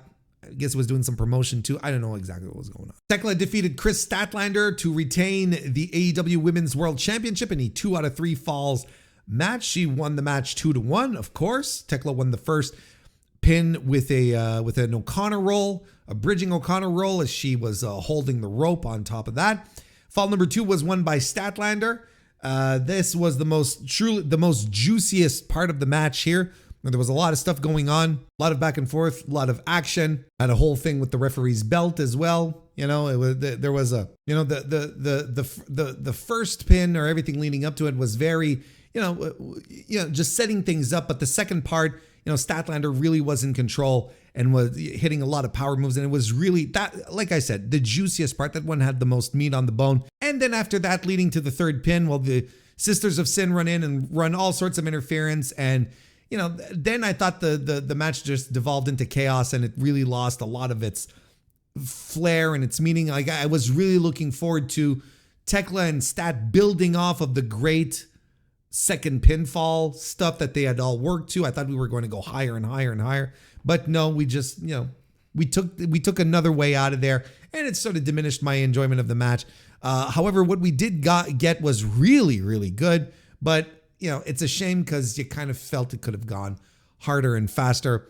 Let's say 3 3/4 stars for this one. I think Tekla could have benefited from from getting a clean win over Statlander. I understand, you probably want to protect Statlander a little bit because they clearly position Statlander as someone who's able to beat anyone in the company. The top, she beat Toni Storm, she beat Mercedes Moné, she beat Jamie Hayter, all former world champions. But at the same time, you could tell the story that Tekla just has her number, and those are stories I find in wrestling we don't tell enough of, because you need to have some long-term plans. You do have to think these things through. And especially, in the past couple of decades where 50-50 booking reigns supreme, we don't see a lot of that anymore. But, you could have a wrestler just having another wrestler's number, period, right? And this can go on for years, even if you wanted. You're just, this one wrestler just always has the upper hand, always has the answer, always knows, just has it, intrinsically, essentially. I think that could have been fun. Statlander can beat anyone she can. She beats everyone right and left, but she just can't get over the Tekla hill. It's one that's just too big to climb. I know it could have been really interesting. But nonetheless, Tekla winning this feud is 100% correct. She's been built very carefully. She is awesome. That presentation that they had, that little video presentation of her speaking in German and stepping on pictures and whatnot. God, I love that energy. It's so wild. She's so demented. It's crazy. I'd like to see that more in the ring in her offense. Not just, oh, she's crazy. Look, she walks like a spider. Not that kind of thing. Just like having some unhinged offense would really, really go a long way, I think, and would be tremendous. So there you go. 3 3/4 stars for that. Jet Speed and Místico defeated the Don Callis family trio of Kazuchika Okada, Kyle Fletcher, and Mark Davis to become the new AEW World Trios champions. To, I guess, a bit of a surprise to everyone. This was another big surprise that was awaiting everyone. Look, 4 1/4 stars. This match was exactly what it was supposed to be. Dynamic, fun, well layered. Great tag work by Aussie Open in there. Kind of brought a tear to my eye. Giving way to lucha sequences from Místico and Jet Speed holding it on together. Kazuchika Okada just taking a break. So, that's what he does in these situations. I really like the matching gear from Místico and Jet Speed, where the Jet Speed guys are, wearing Místico masks and gear and whatnot. And I was a little surprised that they came out to a full Místico entrance, they come out to Mi Muero, which is a good song. Don't get me wrong, but it's, they don't use it all the time in Arena Mexico. Like they use it for special events. They use it for big time matches. It's not like it's not the sing along song that I think Tony believes it to be, or especially from the American audience, who, yes, there were people in Los Angeles who knew the song and sung along to it, but it's not like, it's not like Kaze ni Nare here. We're not, it's not on that level at all. It's special events. Now, you could argue that this was a special event because after the match was over and, the baby faces won, it was announced that Místico, he got the graphic in the arena that Místico is all elite. So maybe that was the special event that justified the use of Mi Muero. But regardless, that's big news. That's huge news that Místico has gotten the dual contract treatment. Because let's pump the brakes. He's not suddenly turning into an AEW full-time guy. He's still the hero of Arena Mexico. It's just now he's got the dual contract like like Mascara Dorada, like Persephone, like Hechicero. This sort of completes the set of people that I had heard were probably working under an AEW contract, a dual contract. That sort of completes everyone I had heard. Not saying there's no one. I'm not saying there's no one else, but for now, that's what it is. And look, I know why they're doing it. I hope you all understand why they do it, why they did this. All of these dual contracts were given out to these top CMLL talents because CMLL was petrified that WWE was going to come in and start poaching talent for AAA, and CMLL could probably not on its own meet the offers, the money to hold on to the talent. That being said, it hasn't happened. WWE has not come in to sweep up any CMLL talent so far. We had a little scare with Soberano Jr. this past weekend, but it turns out it's fine. And he just, because he was taken off of a show. He was taken off of an Arena Mexico show on Friday during the show, or like just as the show was starting. Not enough time to really announce a replacement kind of thing. And then was also said that he wasn't going to do that he wasn't at the show. And then everyone sort of got worried and was like, oh shit, wait a second. It's Rey de Reyes, the AAA show on Saturday. Oh my God, are we losing Soberano Jr.? Turns out no. Turns out he was just late to the show. He missed show call and they punished him. So just as simple as that. Like they said he was sick, but the reports coming out of, Cubs fan, I wouldn't call it a report, but he says, look, this is what I heard. This is the story going around and it corroborates with what I heard, which is that he missed show called and he got punished for being late. There you go. No, this is, but there hasn't been any poaching so far. And, if anything, making sure that the big stars don't hit the bricks and leave again. So, tremendous stuff. I'm very cool. Look, I'm completely okay with it. I'm completely okay with Mystico being used as a top star. Now, this is the real question moving forward. And when I say a top star, I mean, I'm not suddenly saying, oh, put him in the upper echelon immediately. But, when Mystico is presented to American audiences, that's mostly what he's told, right? That's mostly what they're told is that, oh, this guy's a legend in Arena Mexico. He's a star. He's the biggest star in Lucha Libre, which is true. But unless you're watching Lucha Libre, these are all just words. It could be just, it could legitimately just be, commentary, putting over a guy because it's commentary's job to do so, right? What I would like AEW to do is actually have Mystico come out and have some big time matches, pick up some big time wins. Just wrestle so that people can see what makes him special, essentially. This was a good start. Giving him a championship is a good start. The Trios Championship, it is what it is, but not a bad way to kick things off if you ask me. It's just that if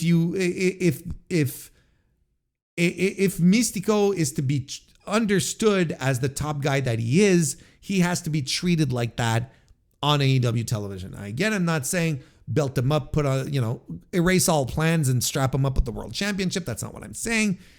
But there has to be something there nonetheless. There has to be something that comes across on AEW television as well. Anyway, this was a super fun match. Is Mark Davis done with Dunkzilla on his trunks? Now is written Dangerous Mark Davis. Is he done now with the Dunkzilla? Has he been wearing them before? I don't know. Oh, and one last thing. Could it be that AEW now has decided to just toss the trios titles around every once in a while like this? Ever so often, I should say. I mean, that's been one of my complaints about the trios titles, that they were super protected for some reason. They were more protected than the world championship for some reason. So, I have no issues Is this finally what we're going to do? We're going to have trios titles that bounce around, and turn into the party match, championships. And, people are always like, oh, fun. The trios matches are always super exciting. And are we going down that path? Because for the past month and a half or so, this kind of feels like we've been doing, ever since Jet Speed Rodeo won the titles. We've changed 3 times in like about a month and a half, right? So, or twice, 3 times if you count the first. You know what I mean? I'm all for it if this is the path we want to go down. I've been clamoring for this for a while. So, it's a good job. It's good. It's fun. It's a good way to get Mystico in on this. And there we go. Andrade El Idolo defeated Bandito. Tremendous pure wrestling match, if you ask me. This was really, really good. Lots of teasing of removing articles of clothing in the match as well. Poor Bandito tried, completely unrizzed himself as he was unable to get his last pant leg off from his tearaway pants. It was embarrassing. But you know what wasn't embarrassing? Was Andrade, who was standing there waiting for the moment to happen and realizing Bandito was having a hard time. It's like, oh, fuck this. And he just runs right through him. I thought that is big time veteran reflexes and instincts right there. I thought that was awesome. Look, Andrade was good once again. He delivered. He was tremendous. He was great to watch. He's been a completely different man since coming back to AEW. It continues here. He had an excellent match with Bandito. Had a quality 4-star match again that I thought was excellent. Great work, dramatic, and twice in one match do we have Andrade, hitting on women at ringside, leaving his digits to one lucky lady. And he was using he had his gloves on. He took her phone and entered and he had his gloves on.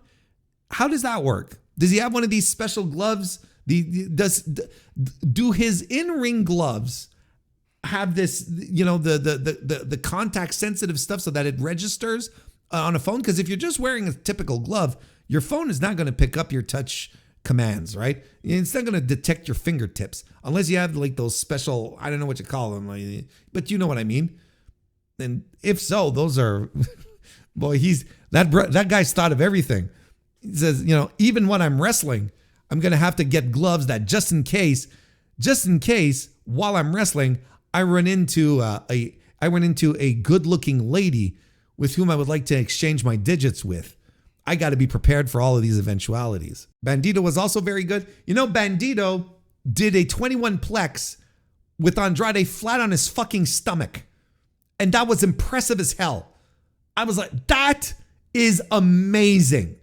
And then on top of that, because look, Bandito's strong. We know this, but this was like a true to form feat of strength. But then I'm looking at this and I'm like, do that all the time. Do that all the time, Bandito. Instead of waiting for the guy to get up and hold on to the second rope, bent over like a goof while you do while you hit the ropes and whatnot. Do that instead. Do the 21 plex with the guy flat on his back. It is much cooler. It is so infinitely much more cooler. Do that. And it was good. It was good. They're warming up Andrade for something. I know he's been on social media, saying, MJF, you won the championship and all this stuff, right? Like, little Destiny challenge, not Destiny, but Dynasty challenger here. I don't know. But they're warming him up for something. They're keeping him warm, rebuilding him after the Hangman Page loss. There's something going on. And finally, this is the last match we have to talk about. I don't have many notes here on Darby Allin, Orange Cassidy, and Roderick Strong defeating the Dogs trios, the Tornado Trios match. Yeah, I'll this is a flat 4-star match which had a lot of really good action.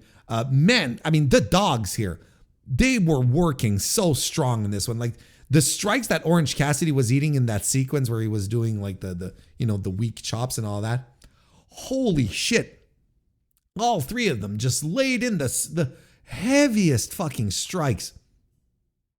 And then of course there's a spot where the dogs tie up Darby Allin into the they tie up the tag rope to the chain that he has around his neck. So he was there like choking on there, like running into him and spearing him, and there was not a lot of give on that chain and rope. It was a really short leash, to the point that at some moment in the match, the audience was chanting, "Please help Darby," because there was a lot of concern to be had. But they, once Orange Cassidy snips the tag rope, Darby just like jumps right up onto the top turnbuckle and does a coffin drop to the floor. It was one of those matches where it's just everything is crazy and insane. And then Gabe Kidd gets tied up by Darby Allin at the top of the ramp with a zip tie. And so, the baby faces get a 3-on-2 type of situation, and Clark Connors eats the pin for the win. You know what? But I will say about Clark Connors that he's been awakened since joining AEW. There is something that has been unlocked from within Clark Connors that is just that was not present in New Japan. And there could be tons of reasons for this, including the creative direction, right? But right now, Clark Connors is wrestling like he needs a job. Like he is doing everything right. And he is popping off a lot more than he ever remotely did in New Japan. Is this all the fit that he needed? Look, I'm not saying like, oh, so look, here's your next top guy. But I'm thinking this dude has a true to form career ahead of him. He has a real deal career, and people are starting to take notice, because this ain't Clark Connors running around, with the junior tag belts, dangling between his legs, like, hey, as if to simulate a very long penis, or running around with a spare tire. Like this guy's all business, and he has a hell of a look. It's translating really well. AEW is doing a really good job with the dog so far. I'm looking forward to seeing just exactly how far all of this is going to go. It's been good so far, and I think Clark Connors is a low key standout. Again, I'm not saying like, and he's a next revelation. When I say he's popping off, is like in comparison to what he was in New Japan. There you have it. Those are all of the matches. We've talked about everything. We're over 2 hours. Let's go. Overall, though, all-timer pay-per-view, one of the best across all promotions, not just AEW, across all of pro wrestling. The depth of quality, the depth of quality matched the depth of the card, which meets the depth of the roster. When the booking hit, this show delivered on every promise that AEW has ever made to be. An eventful show with surprises, returns, and legitimately one of the most bold, risky, intriguing, and interesting booking decisions we have seen in a very, very long time. Those are my thoughts. So let's start things off here talking about this little piece of business here. A little exclusive reporting here from the Post Wrestling Group. Here's the article that we're going to read off the website. ESPN dropped WWE letter grades from reviews after WWE pushback, according to multiple sources. Well, now, let's read this article. Sounds very interesting. I don't know if you guys know about it yet, but you're about to. ESPN put a stop to letter grades in its editorial reviews of WWE premium live events after WWE's objections, according to multiple sources familiar with the matter. Letter grades rating a pro wrestling show may seem inconsequential. This is some editorializing, though. This is not Whether a content provider, though, like WWE, can influence the editorial practices of a major broadcast partner like ESPN is a more significant issue. In case you're not getting the whole picture, Brandon and John here just spelled it all out for you. WWE's involvement in the removal of the letter grades was first reported by the Wrestling Observer newsletter last week, citing, quote, someone on the WWE side had gotten the use of letter grades killed. Now, I didn't really talk about it, but I did see, because it for multiple reasons, right? But I did see that go by, and I thought it was interesting, but there really wasn't anything more to bite down on. It's, Dave bringing it up, and then people going after Dave per usual, saying, no, that's wrong. Dave again making shit up. An ESPN spokesperson declined to provide comments for this report. However, one source with knowledge of ESPN's approach maintained that the decision to discontinue letter grades was ESPN's alone, and that WWE did not request the change. When pressed to explain the reasoning for the removal of grades and whether WWE took issue with the reviews, the source declined to respond further. WWE did not require inquiries from Post, including a request to respond to whether WWE expressed discomfort with any aspect of the WWE PLE reviews that included letter grades on ESPN.com. The reviews were written by ESPN Combat Sports reporter Andreas Hale, covering the same premium live events whose broadcast rights ESPN recently acquired in a 5-year, $1.6 billion media deal, bringing WWE's biggest events to streaming platform ESPN Unlimited. The first PLE as part of that deal, WrestlePalooza, on September 20, received a C grade in Hale's review, which drew significant attention from fans and media. Hale went on to review the following month's PLE, Crown Jewel, in October, giving it an overall B grade. Since then, Hale has published post-event reviews of WWE PLEs, but without letter grades applied to the event overall or to the matches individually as he had before. It's worth noting that Hale's reviews of UFC events also use letter grades and have continued to as recently as for this past weekend's UFC 326 event. Isn't that interesting? His UFC reviews have consistently used letter grades, including while ESPN held UFC broadcast rights and well before August 2025, when it was announced UFC would leave ESPN in favor of Paramount. Hale did not provide a comment when contacted by Post Wrestling. ESPN's decision contrasts with promises made by executives at the beginning of its new broadcast relationship with WWE. On a media call on September 17, just before the $325 million per year deal went into effect, ESPN executives were asked if ESPN's reporters would still have full independence in how they cover WWE. Senior Vice President of ESPN Plus, John Lasker, was clear. I think the answer to that is an emphatic yes. At this point, Think does a lot of heavy lifting in this school.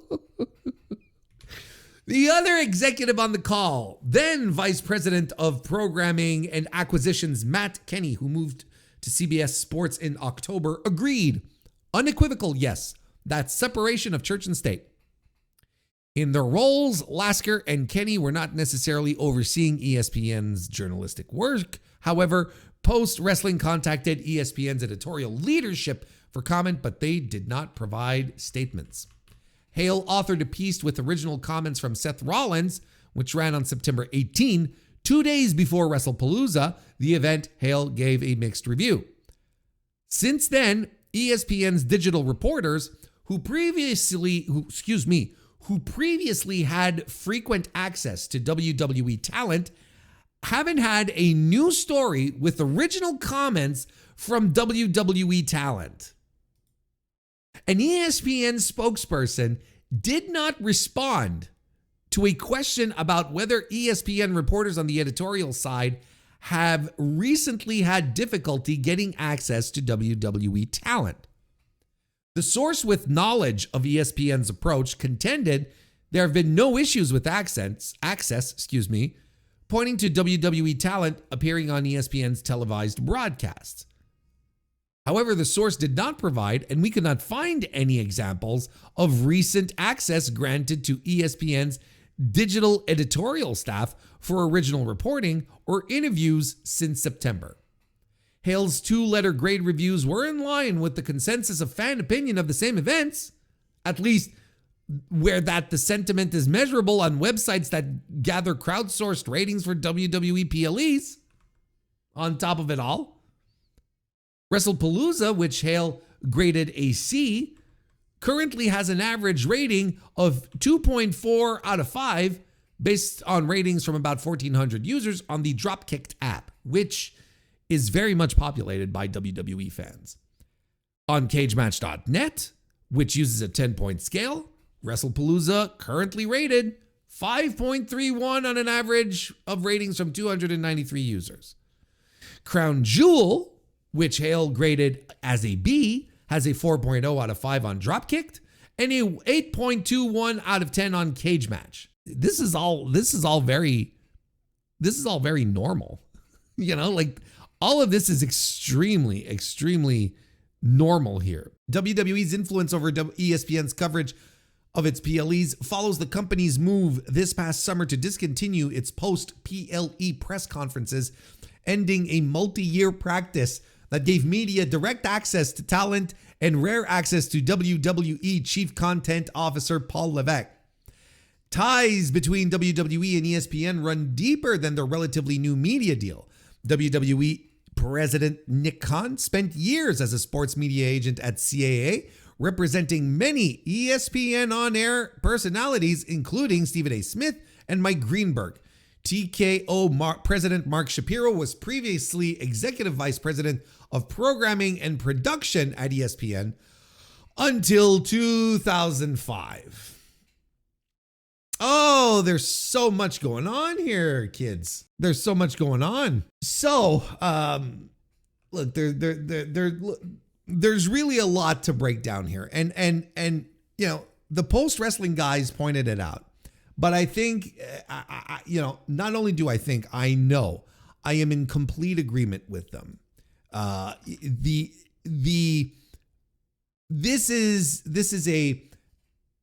This does seem to be a case of editorial independence being thrown out the window. It kind of feels like whatever journalistic agency these people covering the WWE had is kind of out the window, right? They literally said on the media call, on the record, despite, the first VP saying, I think the answer is, but straight out said that reporters would have what was unequivocal, right? Unequivocal editorial independence, separation of church and state.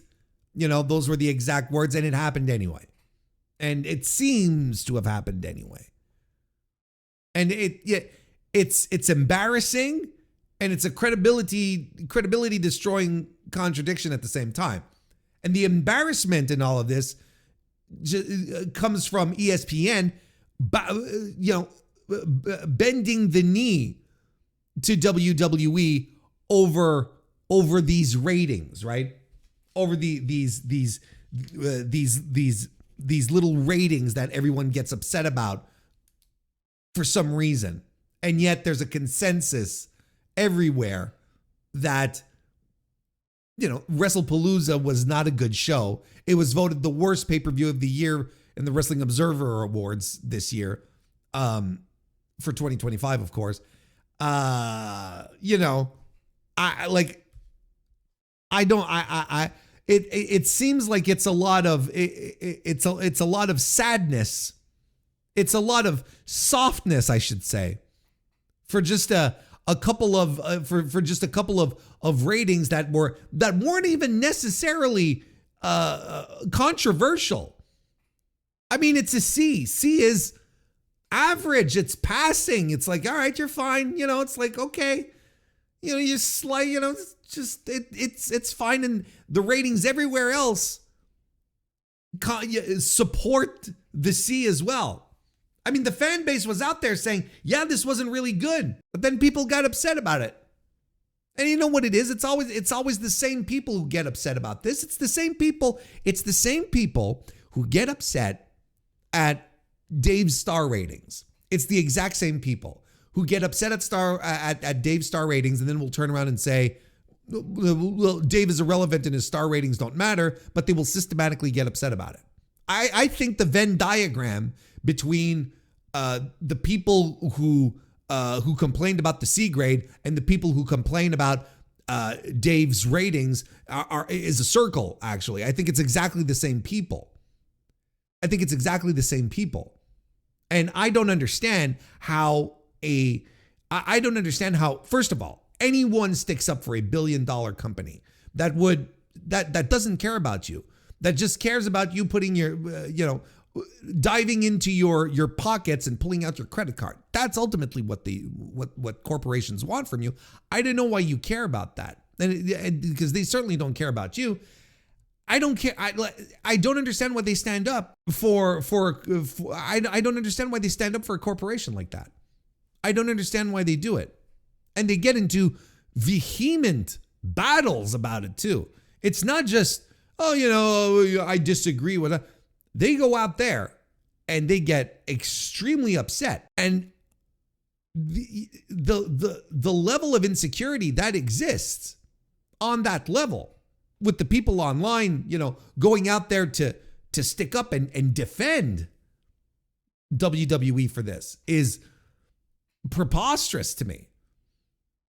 The level of insecurity that they have in regards to someone not liking the same thing they do is insane. How much of your personality has to be ingrained into this one thing for you to feel like it's a personal attack on you, essentially, right? That's just, it's absolutely crazy. Here's the thing is that Andreas Hale, while, definitely not a journalist that I would consider to be co-opted by WWE. Like, he's not, when I say journalist, let's say media person, let's spread it a little larger. Not a media person that I think is co-opted like from WWE, like, like Pete Rosenberg is, like Bubba Ray Dudley is, right? Like these are people who get checks from WWE, whose credibility is immediately thrown out the window because they're on the payroll. So they're not going to, they're going to be smart, and they're not going to run around talking shit about the hand that feeds them, right? So, but despite that, this is a guy who came up watching WWE. This is not necessarily a guy who I would consider to have like this vast knowledge of pro wrestling. This is a WWE guy. A C coming from him is perfectly fine, and I don't think he would ever go any lower, because that's probably the lowest he would ever go. I would feel. And then the fact that he's still doing it with his UFC reviews, he was doing it before UFC left for Paramount, and he's still doing the grades. That's, that to me is very telling.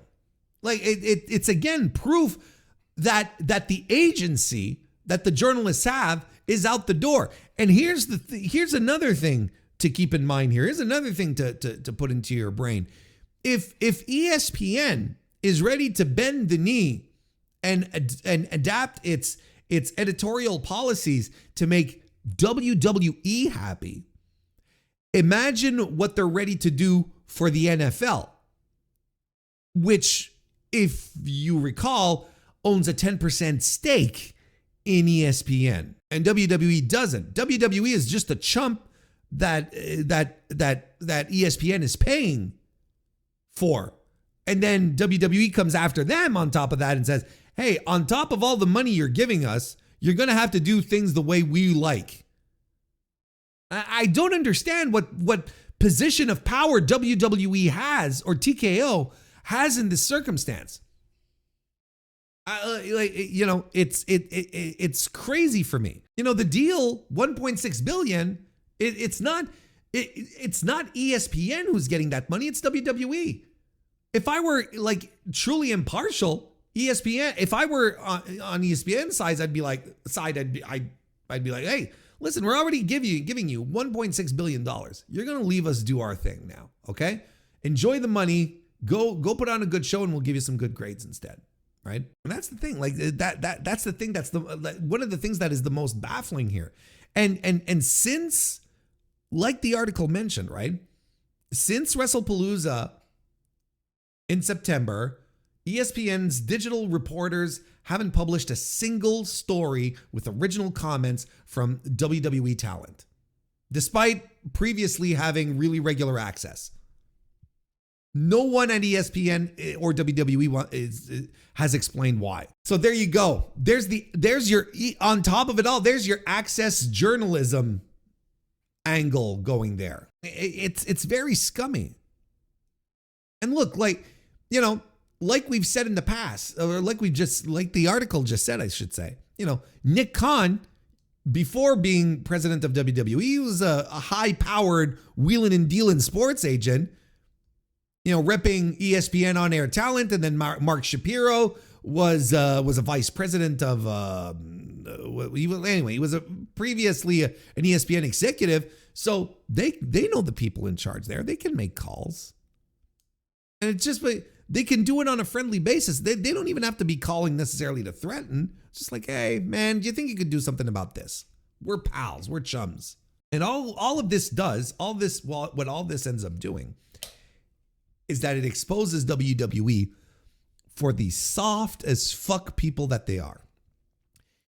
And it is fascinating to me where you can be on top of the world, making billions of dollars, money hand over fist, and you can get upset at someone slapping an arbitrary grade on your product, despite the fact that you already have all the money. It's not as if WWE has to fight to get the money for the deal. They've already been paid.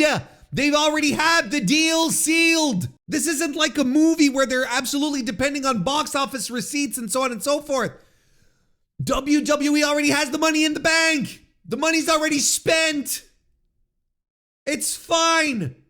What do they give a shit about these little ratings that are for fans ultimately? It's just goofy little fan service. What do they care about? That's why when our boy Paul Levesque tells, goes on whatever platform he wants to go on and starts talking about how, we don't listen to the internet.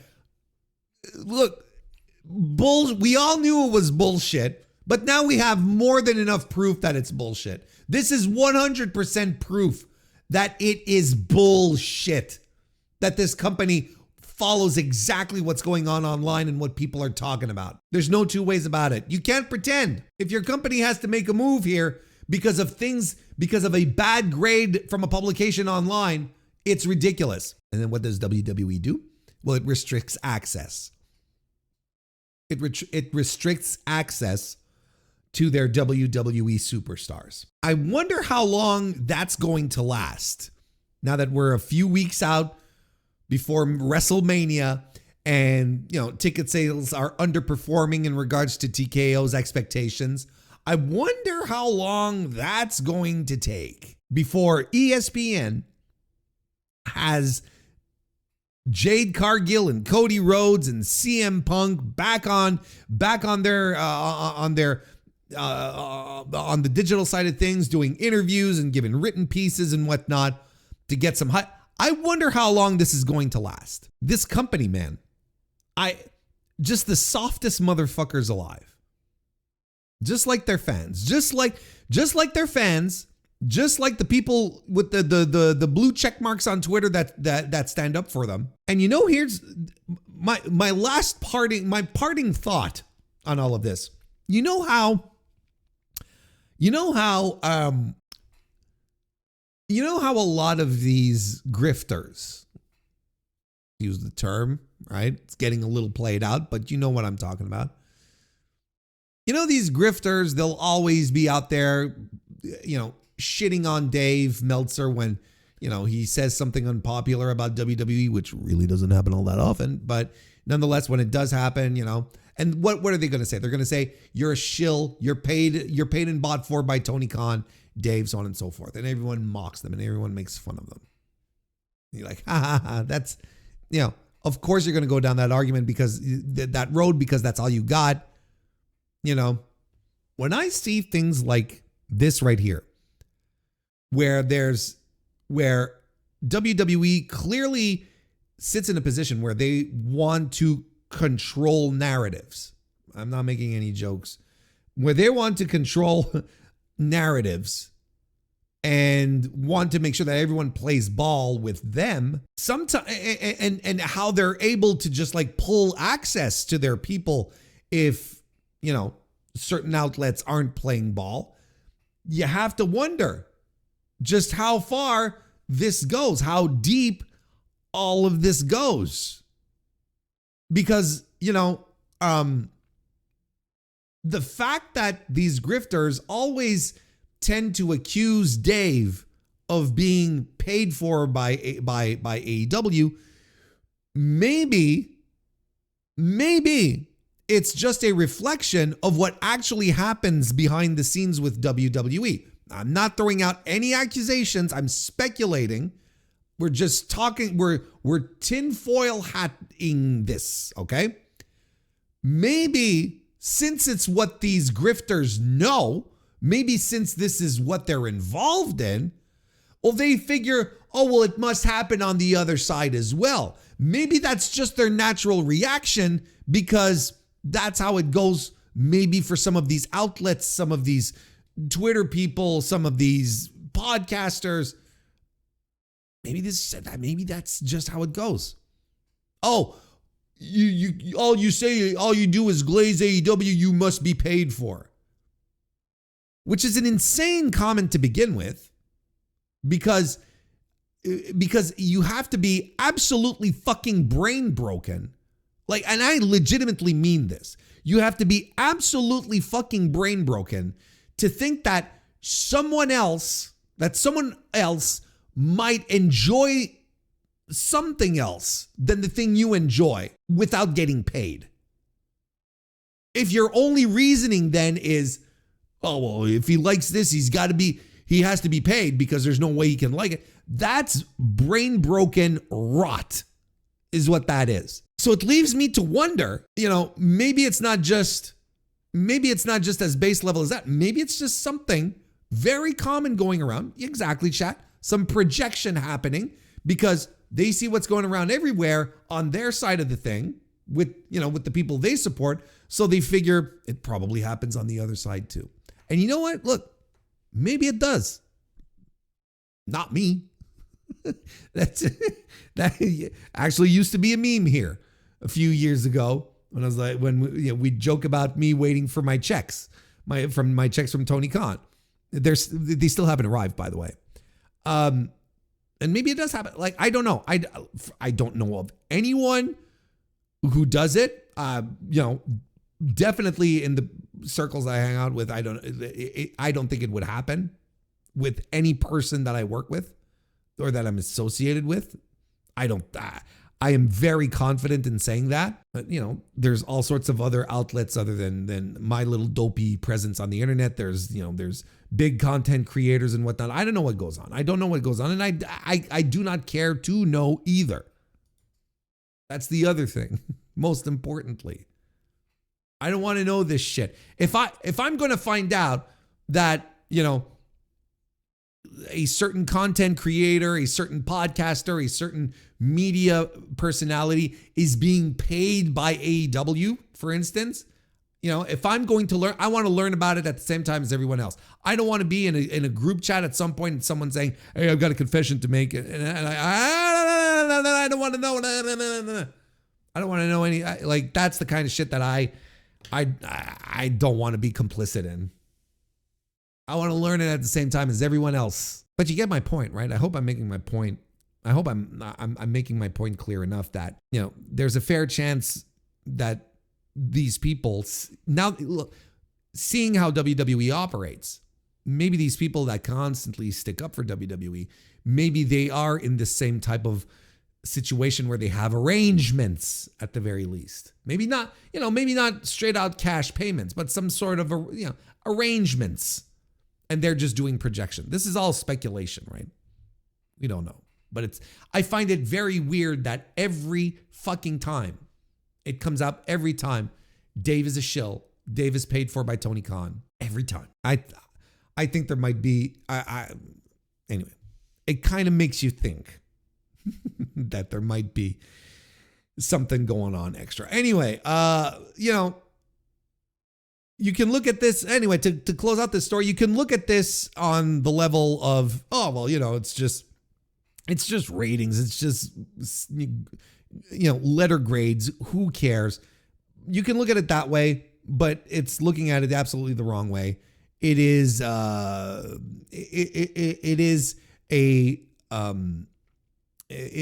showing of the lack of the loss of agency in a that exists in any type of reporting these days, where you see this more and more on a political level. Now, if you're seeing this on goofy sports levels like this with fucking pro wrestling, it's awful. It's awful and it's goofy. And that's what you should be more angry about, more upset about, that WWE would absolutely spearhead this kind of thing. It's preposterous. Let's not forget Sam Roberts and O'Shea Jackson Jr. Oh, yeah. Well, I mean, Sam Roberts is, look, the thing, again, Sam Roberts is a guy who gets a paycheck from WWE. So, that bothers me. The level like Sam Roberts or the other guy that I just mentioned, Pete Rosenberg. The issue that I have with these two guys, and even a guy like Bubba Ray Dudley, the issue that I have is that they present themselves then as, fair-minded, balanced wrestling fans, right? Oh, we'll talk about wrestling, so on and so forth. And all they end up doing is talking about WWE. They may talk about AEW a little bit, but boy, they're going to skim over it but at least they're very open. At least it's an open secret. Like you'd have to be really dopey to not realize that these guys will probably have a penchant for positive reporting on WWE because they're being paid by WWE, because they get cut checks, right? What bothers me is when they present themselves as anything else, and when people act as if they should be acting as if these people should be balanced in their coverage, and say, well, why didn't? Of course he's going to hate this. Like, that's an unreasonable expectation to have in regards to those three guys, in this example. When it comes to El Hijo del Ice Cube, he's just a fan with too much money. That's his thing. That's his ordeal. I heard he had, because I don't follow the NBA, but I heard he had a fucking meltdown earlier this week because some guy beat one of Kobe's records or something, Kobe Bryant's records. I just know he had an absolute meltdown. And this is a kid born into privilege who has money out the ass, and sits around on Twitter and complains and bitches and acts like a stan. It's really, really ridiculous. It's really, really ridiculous. Here's some news that is very quiet. NXT Stand and Deliver is going to air live on YouTube. Oh, okay. All right, interesting, right? Okay, well, let's read the article here off of the Figure 4 Online Observer. With NXT content leaving Peacock soon, there was a big question over where the brand's next PLE would air. We now know that answer. It was announced today being the 12th of March. It was announced today that NXT Stand and Deliver 2026 will stream live on WWE's YouTube channel on Saturday, April 4. The show is taking place at the Factor in Chesterfield, Missouri, and has a start time of 7 p.m. NXT boss Shawn Michaels sent out a tweet this afternoon announcing the broadcast details for the show. We're not reading the tweet. Stand and Deliver has traditionally been NXT's WrestleMania weekend PLE, but WWE made a change this year by moving both the date and location for the show. Under the old schedule, the event took place in the afternoon before the first night of WrestleMania. It will now happen 2 weeks before Mania. NXT content is slated to leave Peacock within the next week. There's been no news as to whether PLEs airing on YouTube will become a regular thing or if this is just a stopgap until WWE reaches a new deal to find a home for the rights. WWE will still maintain a presence on Peacock going forward with Saturday night's main event. Vengeance Day this past weekend was the last NXT PLE of the Peacock era. On the road to Stand and Deliver, NXT has upcoming stops in, who cares? Okay. It's interesting. It's interesting how we're just like, maybe this just a stopgap measure? Is just, what is the next step for WWE? Is this a temporary thing? Is this permanent? We don't know. Yeah, this is how it's being framed. But it's funny how anything that Tony Khan decides to do with AEW, whether it be, let's say, with Rampage or with Ring of Honor these days, doesn't get the same type of courtesy. Never, ever, ever, actually. Never gets any kind of that same type of courtesy. In fact, it instantly becomes it instantly becomes stories of panic, of wonders. Like, well, you'll hear analysis, that will include words like, this is a blow, this is not good, this is not a good look, is dying, right? This is the kind of analysis that usually goes around it, and never anything as level-headed as we get here. And it's funny how it's not making the rounds. It's funny how, no one is really shaking the tree here and being overtly reactionary to this, to something that is very, very real here, to the real story, to the actual real story here, which is that NXT pay-per-views, PLEs, don't have a legitimate broadcasting home. They are going to be distributed, or at least Stand and Deliver is going to be on YouTube. And that's crazy.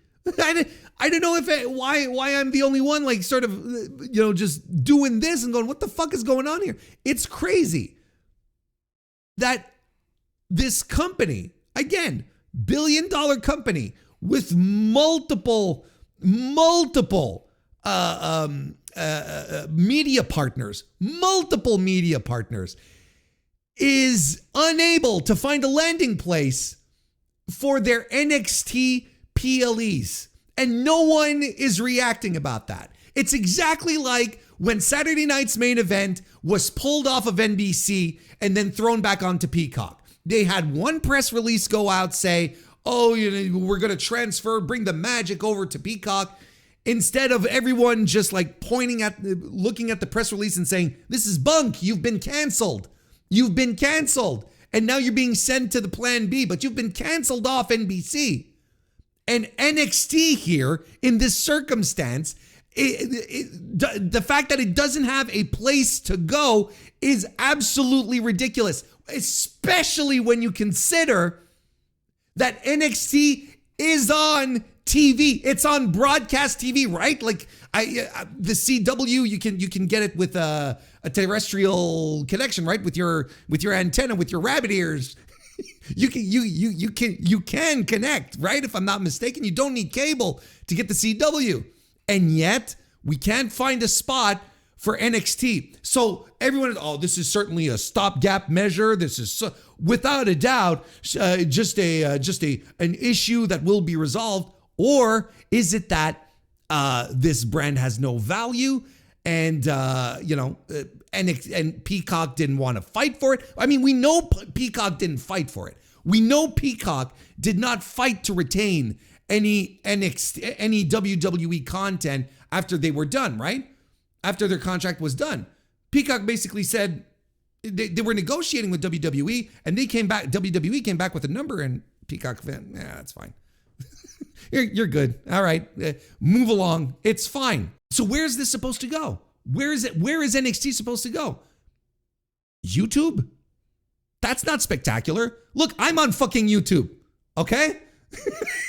I myself am on YouTube. That is not it ain't no great shakes, pal, to just be on YouTube. And I can guarantee you, I can promise you, in fact, from everything that we know, everything that we've read and that we've observed and analyzed, I can promise you that there is no one in the WWE office that is pleased with this situation. None of them are going, that's fine, we'll turn on super chats. No one is saying that in that office. This is, as the kids like to say, a big fat L. But it is not being reported that way. It's more, it's a stopgap. It's probably some. I refuse to believe. Chat. Hey, Rich, how you doing?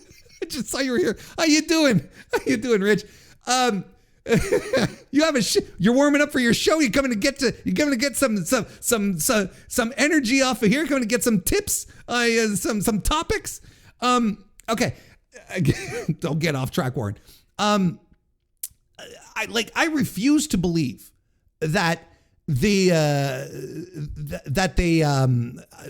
refuse to believe that they decided that this is happening and eventually we'll get a contingency plan. This is, again, WWE, for whom their public perception is king. There is nothing else that matters than the story that they can deliver. They want to be in control of everything. Look, that we just fucking talked about ESPN and WWE moving in to say, stop giving us C grades, right? We just talked about that. WWE needs to control everything. They need their story to be pristine from A to Z every single time. They know that this gap here that's happening right now, that where the NXT PLEs are nowhere to be found except on YouTube, is not a good look for them. It's not a good look for them. They know this. They would have given anything to avoid this.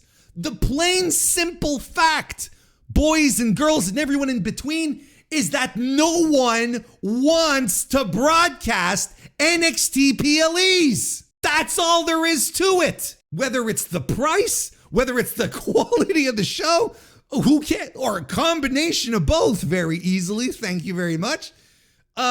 It doesn't matter. No one wants this fucking programming. Look, why couldn't they have converted this into a monthly special with the CW, who already air the weekly NXT stuff? Why didn't that happen? And am I just coming up with that idea here on the spot? Me, an idiot, sitting behind a microphone screaming about professional wrestling?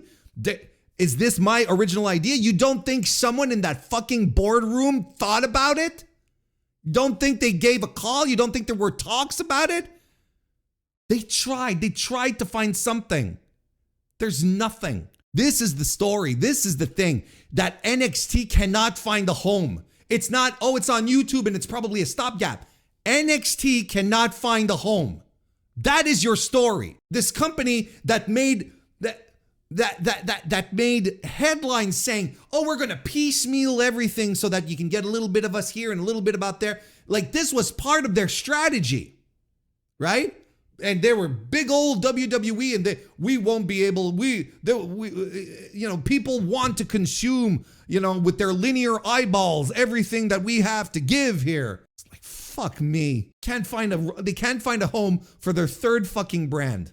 Sounds familiar? Why is this not a topic of conversation? It is a topic of conversation. Ring of Honor, which has never been on television. Cable, since Tony Khan got it, bear with me here. It has never been on television, cable, or on an independent streaming service outside of its own. And every time people ask, well, what's up with Ring of Honor, Tony? Well, I'm trying to find a deal. And what's the analysis off of that? Oh, Ring of Honor's in the pits. It's, it sucks. It's going to die. Tony Khan slowly killing. Every single time. And yet, the expectation is Ring of Honor has to get a media deal. But the expectation for NXT pay-per-views here is not, it needs a media deal. It's not, no, it'll be fine on YouTube. What the fuck is this topsy-turvy, upside-down, weirdo bullshit universe?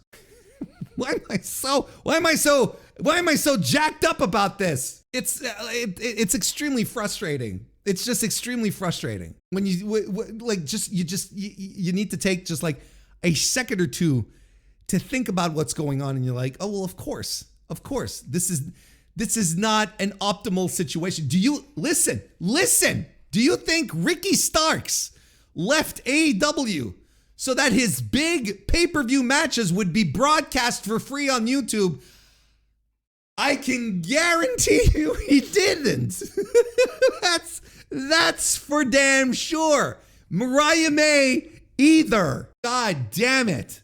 Biggest wrestling company in the world, billion-dollar company, and can't find a landing spot for its pay-per-views. I don't know why people are not just pointing at this and making fun of it.